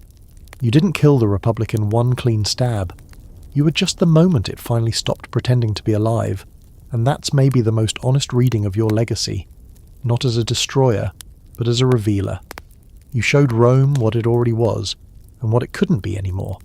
The people who stabbed you hoped they were restoring the past, but they were wrong. They weren't killing tyranny, They were killing the future they were too afraid to face, and the future, like you, refused to die. It rose, slowly, unstoppably, with a laurel wreath and a new name, Empire. So what does that leave us with? A world forever circling your story. Every generation looks at its own politics and asks, are we Rome? Is this our Caesar moment? It's a strange sort of immortality. Not just being remembered, but being used as a measuring stick, a warning label, a metaphor. You're no longer just a man. You're a moral benchmark, a before and after, etched into history. And yes, we still teach your name to kids in school. We still perform your death on stage. We still make jokes about the Ides of March on social media. You, Caesar, have officially outlived your own timeline. Even in death you move the needle. So as we close this chapter, we're left not with a clean resolution, but a loop. A circular story that keeps replaying itself in palaces, in parliaments, in protests. Every time power shifts hands, every time someone rises for the good of the people, every time a system breaks and a single figure steps in promising to fix it, you flicker back into view, still watching, still warning, still waiting. So now the lights fade, the echoes of the Senate fall quiet, and the blades are tucked away, at least for tonight. You've followed the whole arc, from backroom plots and battlefield speeches to foreign queens and burning cities. You've walked with Julius Caesar from his skinny, ambitious beginnings to the bloody floor of the Curia and beyond, through empire, mythology, and centuries of borrowed legacy. And here, in the quiet after, maybe you feel it, the strange stillness of understanding. Not just about Caesar the man, but Caesar the mirror, because that's what his story really is, a reflection of us, of power, of how we love it, fear it, and keep handing it to those who promise to make things simple. There's a kind of cosmic exhaustion in that, isn't there? And yet oddly some comfort too. Because Caesar doesn't vanish. He lingers, teaching us, not through sermons, but through tension, through contradiction, through that lingering question that never really gets answered. Was it the man who failed the system, or the system that failed the man? You don't have to decide tonight. Instead, just rest here for a while. Let the marble fade back into shadows. Let the distant roar of the forum turn to wind. Imagine the torches burning low, the chariots silent, the stars wheeling overhead like the comet that once told Rome a god had died, and something far stranger had taken his place. You've made it through the Ides, you've survived Caesar, and now it's time to sleep.